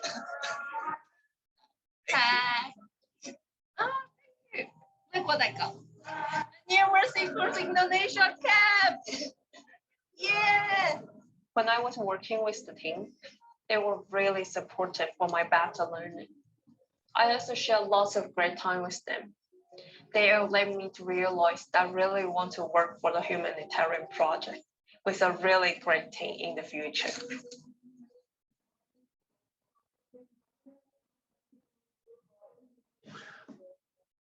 Okay, I'd like to close the presentation by sharing a little bit about this slides over here. I think you probably know that in terms of social activity and business, there are three different category of entity. Mercy Corps is actually a charity, classified as charity, an NGO that we are non-profit. We don't generate revenue and profit. We work with the very vulnerable, impacting them. On the other side, there's also business. You probably know, corporation. And their goal is to make money, providing money in order to have a return to the shareholder. And they provide impact to the community by doing CSR, right? And in the middle of this, what we call social enterprise, a combination of charity, non-profit, as well as for-profit. So a combination of business and social goals. So the profit that they gain will be reinvested into the community, into the program or company, rather than going to the shareholders. So there are a lot of examples of social enterprise here in Indonesia. For example, one of the most well-known is Crowdy, fintech P2P lending that we actually partner with in one of the programs. So definitely this is something for you to think about moving forward. If you want to look for career, not necessarily for a profit company, but you can also make an impact to society by joining a charity like Mercy Corps or building and starting up a social enterprise. With that, I'd like to conclude the presentation. Thank you very much for your attention and over to the moderator. Thank you. Thank you so much, Mr. Ade, for sharing the great session. It is such an impressive and amazing presentation. I learned that Mercy Corps focuses on those who are poor and vulnerable, knowing that when it comes to natural disaster, people cannot really avoid that. Knowing that in Palu before, when there is tsunami, many houses and buildings were collapsed. And it is very sad to know that the inequality occurred that time, that everyone cannot really have the same treatment as how people lately or us actually have.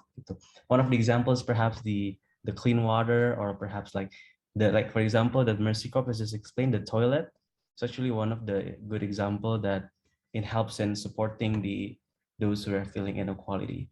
And also Mercy Corps, they open volunteerism, so everyone can volunteer in this nonprofit organization to help everyone who's going to have their inequality. So thank you so much, Mr. Ade, for the great presentation. I will proceed to the next one.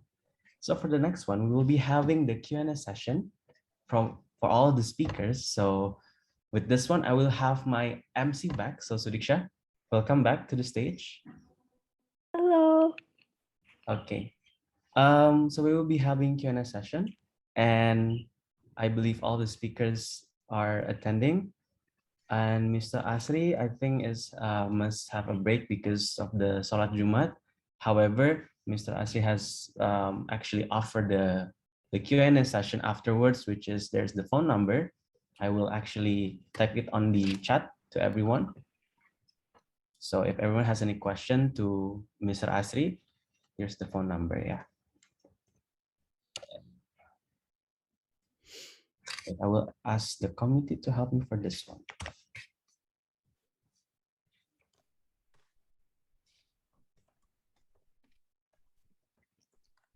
sorry, student, and also the participant. Mr. Kyo, sorry, I have to go to the mosque now. The Yes, time it's for Salat okay. Jumat is coming. Yes, And it's okay, sir. I'm in Indonesia, it's Central Indonesia, so it's one hour Oh, I see. quicker. Yes, okay, sir. No Sorry problem. about that. No Thank you worries, so sir. much. Bu Intan, Pak Ade, sorry, saya duluan. Ya, silakan Pak. Ya, selamat. Thank you, Baik. Mr. Asri. So, since we have a question, that actually okay, I'm reading the first question, okay? So it's from Atira to Miss Intan. So how does fair trade's product compete with much well-known products brand or in bahasa produk pemain lama in the market? Okay. Yeah, this is a good question. Since we have a so-called national fair trade organizations that actually they have a mandate to do marketing, market the fair trade products in the country destinations that actually sell our products. So they do campaign, they do a massive campaign. They have, like, for example, and what is also interesting about fair trade products, it is actually supported by the community. So we actually develop this kind of community voluntary movement that support the sales of fair trade product. So these national fair trade organizations that operate, for example, in Switzerland, in Netherlands, in Australia and New Zealand, they are supported by the community, by those actually relate to the values and that product offer. They relate to the cost that products offer. So they engage in this kind of campaign. For example, Fairtrade UK, Fairtrade Foundation, is one of the most active national fair trade organizations in UK in terms of promoting fair trade products. They have engagement with wide stakeholders in the countries, ranging from governments, churches, and then other other social organization movement, and we do campaign. We do the national fair trade organizations. They do also engage with the business actors in the country, so they can sell, for example, the products in different supermarkets. So how do we compete? I think it's mere that in developed countries the demands are there, because I think the consumers, they start to be more conscious about about the social impact, about the social costs. They feel they need to be more ethical. They want to help others.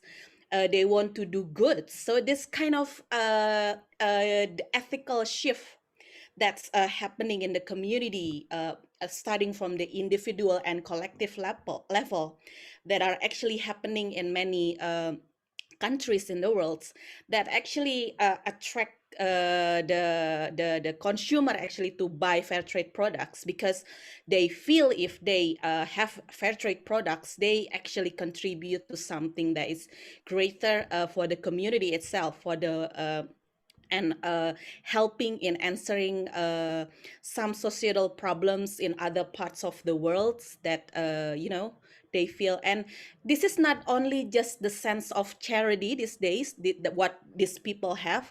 They have a very sense strong of social justice concern. So not only feel that, okay, I do good in the name of doing charity.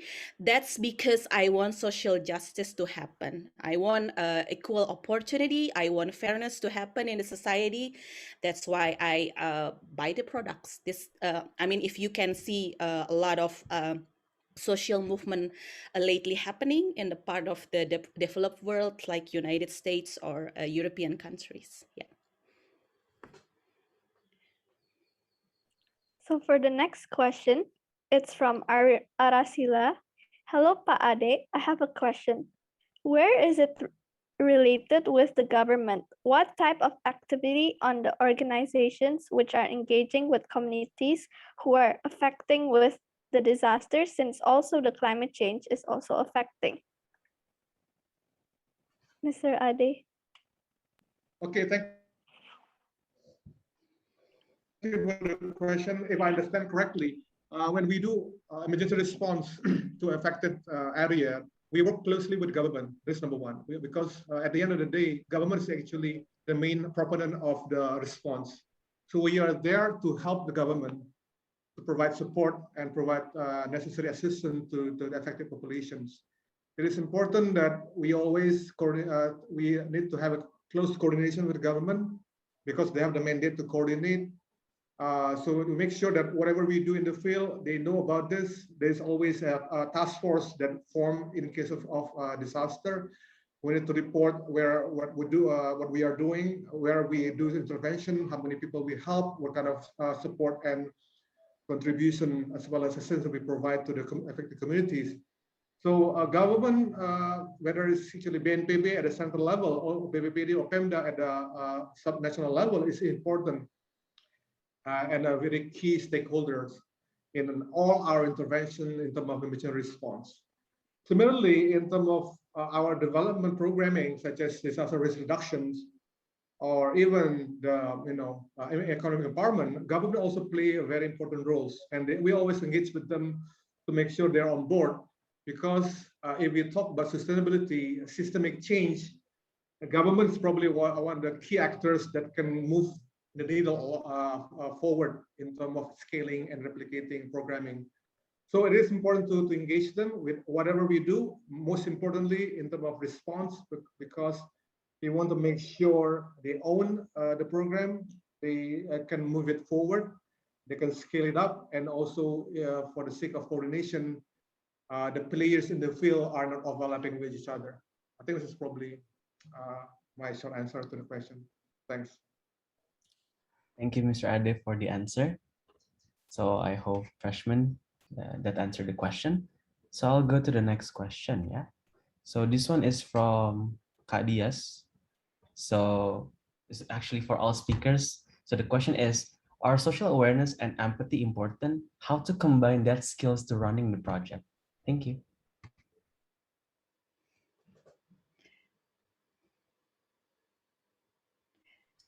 Probably Intan or Mr. Ade could answer. I can start maybe by Intan can pitch in later. It is extremely important. I think if you are a social worker, if you are a humanitarian worker, if you work with communities, it is important to have that quality. When we go to the community, we don't position ourselves as higher than them. I think that's most important. As much as possible, we try to find solutions together.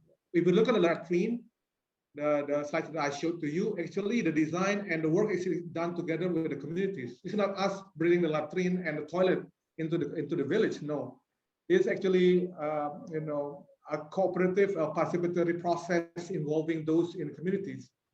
So it is important to position ourselves not as somebody who are more knowledgeable, have more money, or better than them. It is important to really position ourselves in their shoes and to make sure when whatever we do, we engage with them and they have ownership of the program. Over. Yeah, thank you, Pak Ade. So yeah, I would like to add and emphasize some of the aspects that Mr. Ade has actually said. Yeah, it is very important to have a social awareness and empathy, and I think it is something that growingly require in any kind of professional endeavor these days. Like for example, in the case of trading, a commodity trading. Nowadays, big companies, a lot of big companies that trade commodities like coffee, tea, coconut sugar, or herbs and spices, they have like the officer that work closely with the farmers. You should have that kind of quality of social awareness and empathy when you work with, a different kind of community, different kind of people that have different that they operate in unique situations. So this kind of skill is important, that you have to understand how these people works, what they need, how they view the world, and how you can work together with them so that you can achieve your goals and help them as well to achieve their goals as well. And because I think trading is it's an opportunity actually for people to learn each other better, you know. If you have that desire to be a fair person, even when you do your business, when you are in business or what kind of business that you do, you will have that desire, you know, to help other people actually to move forward, to be better. So if you are privileged in the opportunity, that are very privileged to help others, to support others, to empower others, yes, it's a plus in this nowadays world. You can engage better with your business partners, especially those who come from a very different background with your background, and you can create uh, a better world, which is because you allow people to engage in your uh, uh, how you see the world as well, I think. Yeah, that's my answer, I think. Thank you, Bu Intan and Pak Ade. I would be reading the next question from Ayu to all speakers. Which one have more impact to make a better Indonesia? Financial growth or human resource growth? Okay, Pak Ade dulu mungkin, Pak, silakan, please. I think good question. I think financial growth will not happen unless we have a human resource growth. I think we look at the history of the world. You know, those economies that advance through the world. Like for example, right now in the case of China, it is not because of their financial system or whatever. It is at the end of the day, it's about really building capacity of the people there. So I think human resource probably the most important element if we want to be an advanced country, we want to progress economically with the rank of the world. Without quality population, without educated populations, there's no way we can sustain financial growth. That's my short answer to the question. But I'm not saying that financial growth is not good, but it's not sustainable unless you have good human resource. Okay. In my opinion, I think it is something that it's like the question of chicken and eggs. So what have to come first? So I think in many cases, the economic progress have to come first. But you have to ensure that this economic progress can actually, bring societal development, inclusive societal development, not only for the actors that do the economic progress themselves, but others, those might be not really a part of the current economic systems, or they are not really beneficial in the current economic systems. So you have to care for them. So you have to make you have to make that the economic benefit that actually acquire by one economic systems, that it will be equally fairly distributed to actually grow the human aspect of the people, just to provide better educations, to provide something that is mandatory, I would say basic necessities in life, like for example clean water, and a good health and living environment. And in the case of the farmers, they have to farm in the very healthy farming environment as well. So this kind of thing, I think something that have to happen simultaneously. So it have to have it has to happen together. But in most of the cases, we have to bring the economic progress first, then we set a certain social standard to be developed, and we develop from the resource that we have already acquired. Thank you so much, Ms. Intan and Mr. Ade, for the answer. I will proceed to the next question, yeah? So for the next question, it's from Joshua to all speakers as well. So the question is, how do we stay effective on our studies while we are volunteering for social activities, Because aside from learning university subjects, developing social awareness through social activities is also important. Thank you.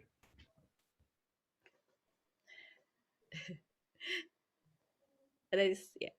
Okay. May I answer first? Yes, Ms. Intan, you may start. Yeah, I think it's just a very interesting questions, and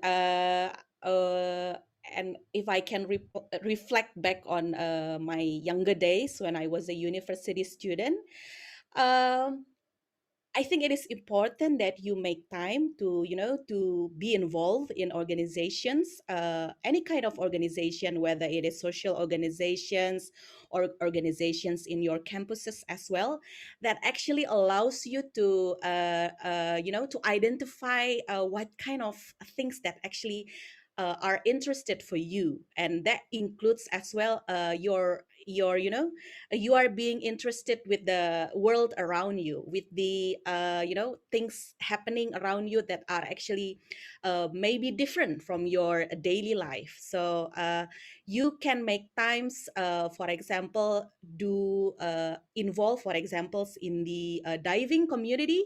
When you do diving, you go diving, for example, to Wakatobi Island. It's actually an opportunity for you to learn how different society live there. For example, the local people, how they they live their life, how they develop economy. You will gain more insights. I think what is important, you can be your mind can be active, have this kind of mind that works as a social sensitive mind, or uh, anywhere you like, anywhere you can be, even in the coffee shop. If you think that you sit in the coffee shop, and then you think about the a cup of coffee that you drink, and you think, oh, where my coffee actually comes from, who grow the coffee, and how they can come in my cup, like, for example. You just need to be inquisitive, I think, and then you just enjoy any kind of activities that you do. You just need to connect your mind to that part of social aspects, and then you can learn a lot, I think. And doing voluntary, during volunteering, for example, in the organizations like Mercy Corps, actually it will also hone your skills as well, in terms of sharpening your skill of doing of working, actually, in this case, working directly with the different communities, different societies. Yeah.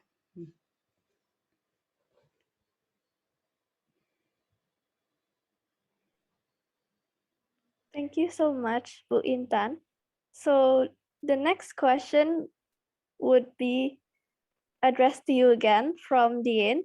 Are all fair trade products and programs in fair trade the same?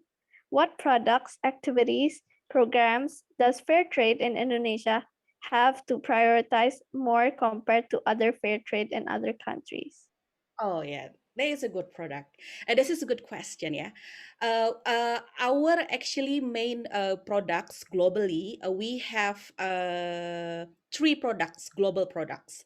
They are coffee, cacao, and banana. So they are most sold products, most produced products that produce actually in three different continents. And for example, as I said earlier, in Indonesia, we have 22 cooperative that actually produce coffee. 21 cooperative, they are located in Aceh Tengah, in Gayo Highland. And we have one cooperative that is located in Situbondo, Eastern Province, Indonesia. So in Indonesia right now, we are still prioritizing coffee, because this is most product in Indonesia. Our fair trade buyers, they look for coffee products in Indonesia. They now even experiment to have coffee from eastern part of Indonesia. We are now working in developing new supply chain as well. And a second product that we observe that experience a trend in terms of a growing demand is the coconut sugar. And this is a very interesting, unique opportunity for us as well, because Indonesia currently is still the biggest exporting country for coconut sugar. Surprisingly, we are the biggest exporting coconut sugar country.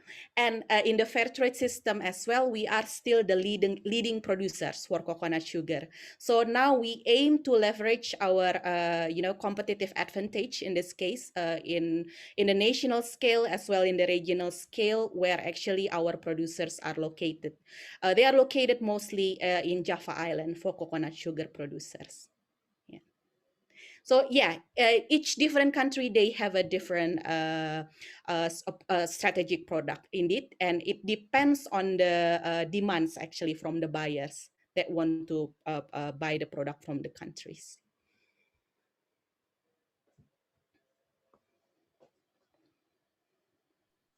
Okay, thank you, Ms. Intan, for the answer.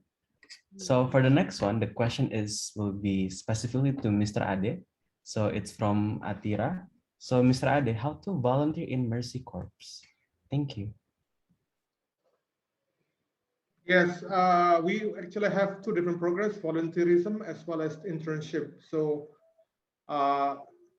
definitely, if you're interested in to volunteer or to intern in Indonesia, you can contact me. I think I can share with you my email address, or maybe the BINUS can probably share with you guys my email address. But if you want to touch base with me, feel free to to send an email in case you're interested to volunteer in the programs. As I said before, we have different types of programs that probably fits your need. So yeah, it would be good to have somebody from BINUS to be a volunteer or interns in one of the programs. Thanks. Thank you so much, Mr. Ade, and I hope that answered your question, yeah, freshman. And yes, if you guys want to volunteer to one of these nonprofit organization, it's gonna be very awesome because in supporting our surroundings and environment, especially in terms of social awareness, that is actually very, very much warm-hearted of you guys. So thank you so much for all the speakers in having the Q&A session with us. Now we will be having the next activity. So Sudiksha, actually, what do we have next, Sudiksha? You're still muted. Thank you, Kyo. Now we will have an online quiz with Kahoot, but I would like to remind you guys to please put your student ID as your nickname in Kahoot, yeah? Yes. So everyone, we will be playing some online quiz. So let's say this is an ice-breaking game, but in more serious way. It means that if you guys pay attention to all the presentation and the speakers, so you guys can answer all the quiz. And actually, I heard that Sudiksha, we actually have the prize, right, for the winners, right? Yes, for the top 10 winners, they will get an e-wallet prize of 50,000 rupiah each. Oh, wow, this is actually very exciting. So guys, if you guys can win, if you guys can answer correctly, you guys may have like around 50,000 for yourself. So what are you waiting for? Let's just proceed to the Kahoot game, Mr. Shine Revo. Thank you. Oh, once again, a reminder for this one, you put your student ID or your name. So you don't have to put your name, yeah, just your student ID, okay?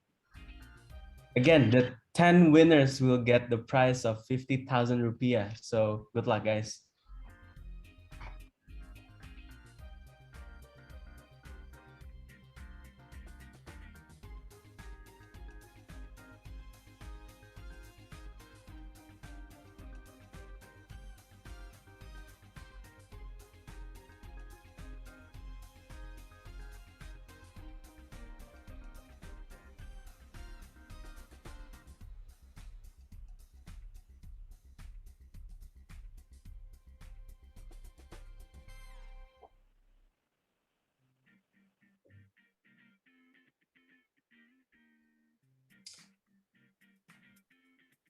Wow, Sudiksha, we have a lot of people here actually. Let's see if you guys can compete among these 300 people-ish. Okay. Yes. 10 versus 300 people-ish to be able to get the prize. That is actually amazing though. Okay. So regardless if you guys can answer correctly, if you guys are not fast enough, yeah, it's same, yeah, guys. So if you guys get like 10 correctly, but then there's some freshmen who answered faster than you guys, then bye-bye. So Kyo, how long more should we wait? I think Maybe we'll two. wait until all of the participants, and if like, okay, we have 290-ish participants now, so let's see if the Kahoot game has reached to like 290-ish. So if it's kind of like stopped like in 280 or 270, we will proceed to the game. Okay, Sadiksha? Okay, sure. All right.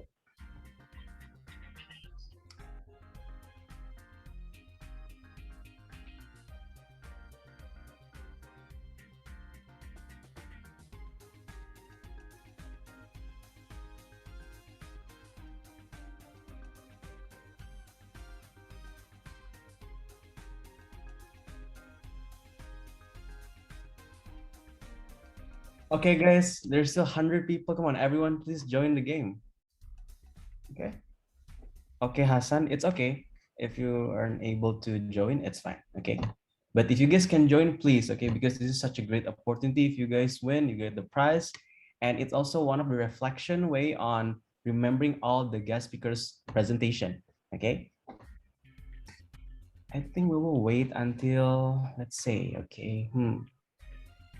We'll start around 11:35-ish. So you guys better be fast, okay? Okay, for those who use the name PewDiePie, please rename that to your student ID because you won't get the prize if your name is PewDiePie.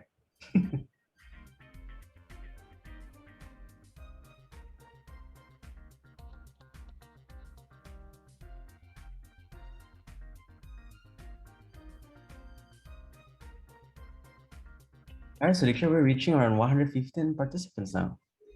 Yes. Should we wait 2 more minutes? I think 3 more minutes. Okay. All right, PewDiePie, if that's what you wanted, go for it, man. Good luck. But I already warned you guys, yeah, if you guys are not using your student ID, you won't be able to get the prize though.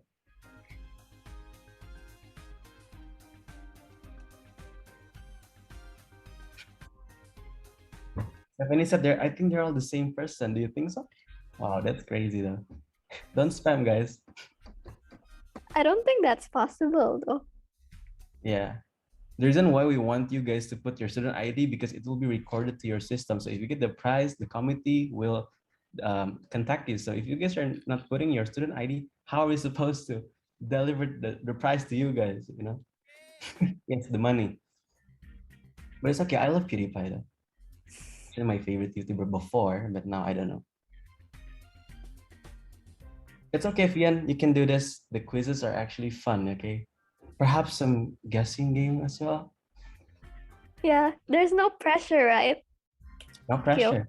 No pressure. That's why I said this is like an ice-breaking game, but in serious way. So usually we're having ice-breaking of guessing game, but this one is an ice-breaking of having a quiz. So at least we kind of like, you know, we cheered up a bit because we're having a lot of presentation before. I think it's nicer if we have some sort of activity that conduct an interactions between us and our gadget.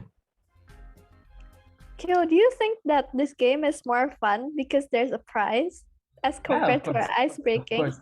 Yeah, of course. I mean, no one, I mean, who doesn't want prizes though? Even me, if I could join, I'm gonna join this one because perhaps I know all of the answers though. Yes, me too. 50,000 enough for good run? Yes, yes. Okay. Okay, I think if you're lucky. It's okay, Tila. It's okay. It's fine, yeah? Thank you for informing me. Okay, we will stop in 1 minute, okay? 60-second left, guys. And then, Mr. Shanrivo, you may proceed to the game.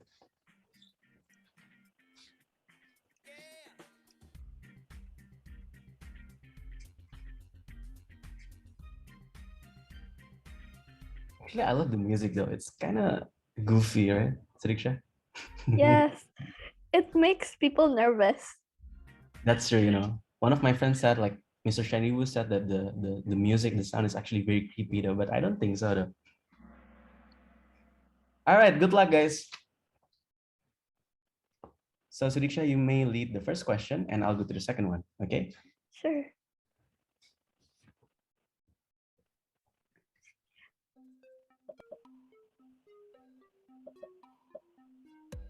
First question. What is one of the dynamic challenges in community-based tourism?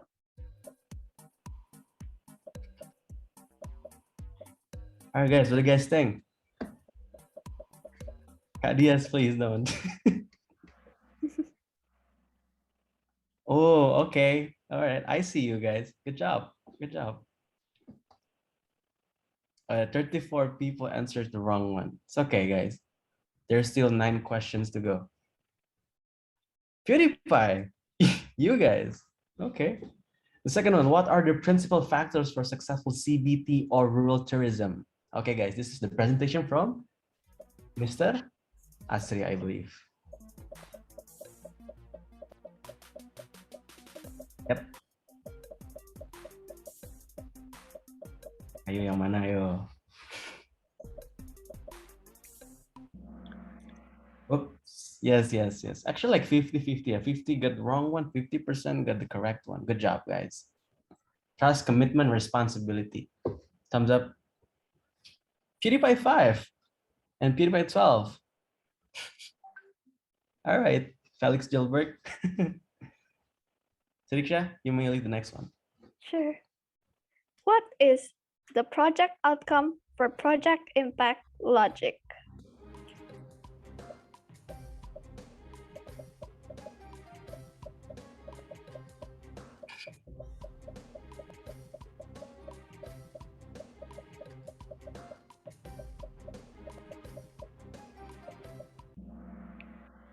Yep. Most of them got it correct.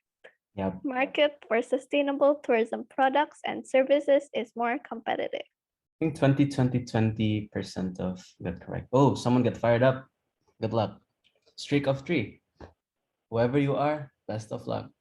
So what are the dynamic challenges of local product development, guys?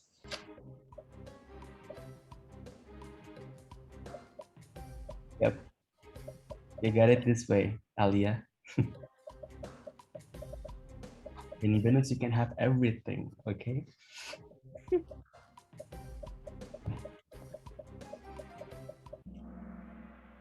Poor quality of product, lack of internet, and limited market access. That's the answer. Good job for those who answered correctly. Whoa, PewDiePie just got downstairs so fast. So, who's the PewDiePie 8? I'm kind of curious though. 5 players have reached answer streak 3. Okay, the 5th one. Sriksha? How many producer organizations are there in fair trade? Okay, if you guys paid attention to Miss Intan, you guys will answer this correctly.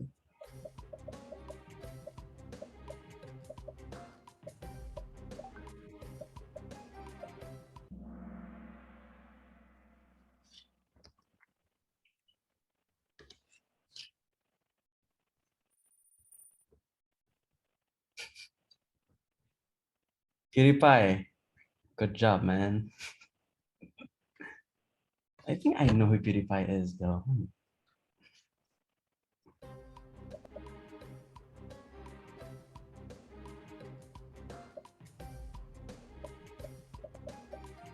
These are the main goals of fair trade, except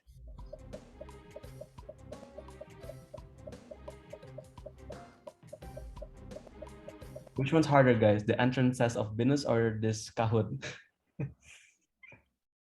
I wonder which one, Kyo. I don't know. I think this Kahoot though. Yes. Thank you, Michelle. All right, PewDiePie, you're leading. Oh my God. Next one. 7th question. Fair trade. What is the Fair Trade Standard Certificate?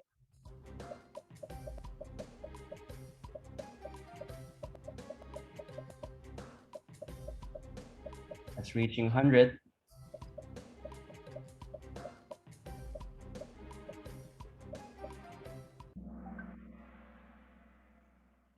All right, you got 31 got correctly. Good job.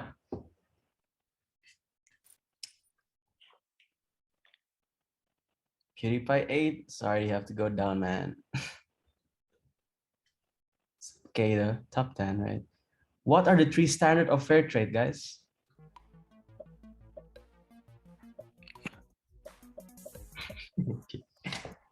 Thank you, Zaki.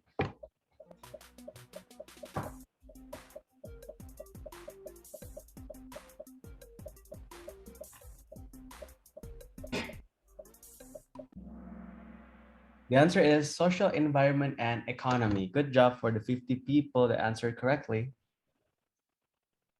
Okay, the next one, Sudiksha. Yes. PewDiePie, Wow. what's going on, man? Why are you going down? I want to see PewDiePie, you know. How many Mercy Corps are there around the countries? If you guys paid attention, you would know.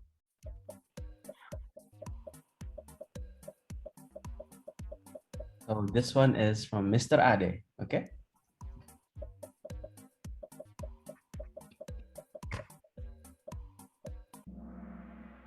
All right, 40 plus countries. Good job, everyone. I can see almost everyone here are guessing, yeah, but that's okay lah. No, PewDiePie. Yep, I didn't see PewDiePie anymore. Okay, the one who got fired up, good luck. Okay. Perhaps you're still in the 6th place though, so okay lah. So who is Sylvia Lowe? Okay, oh, this one was with Miss, I don't know, what do you guys think? I don't want to answer this one.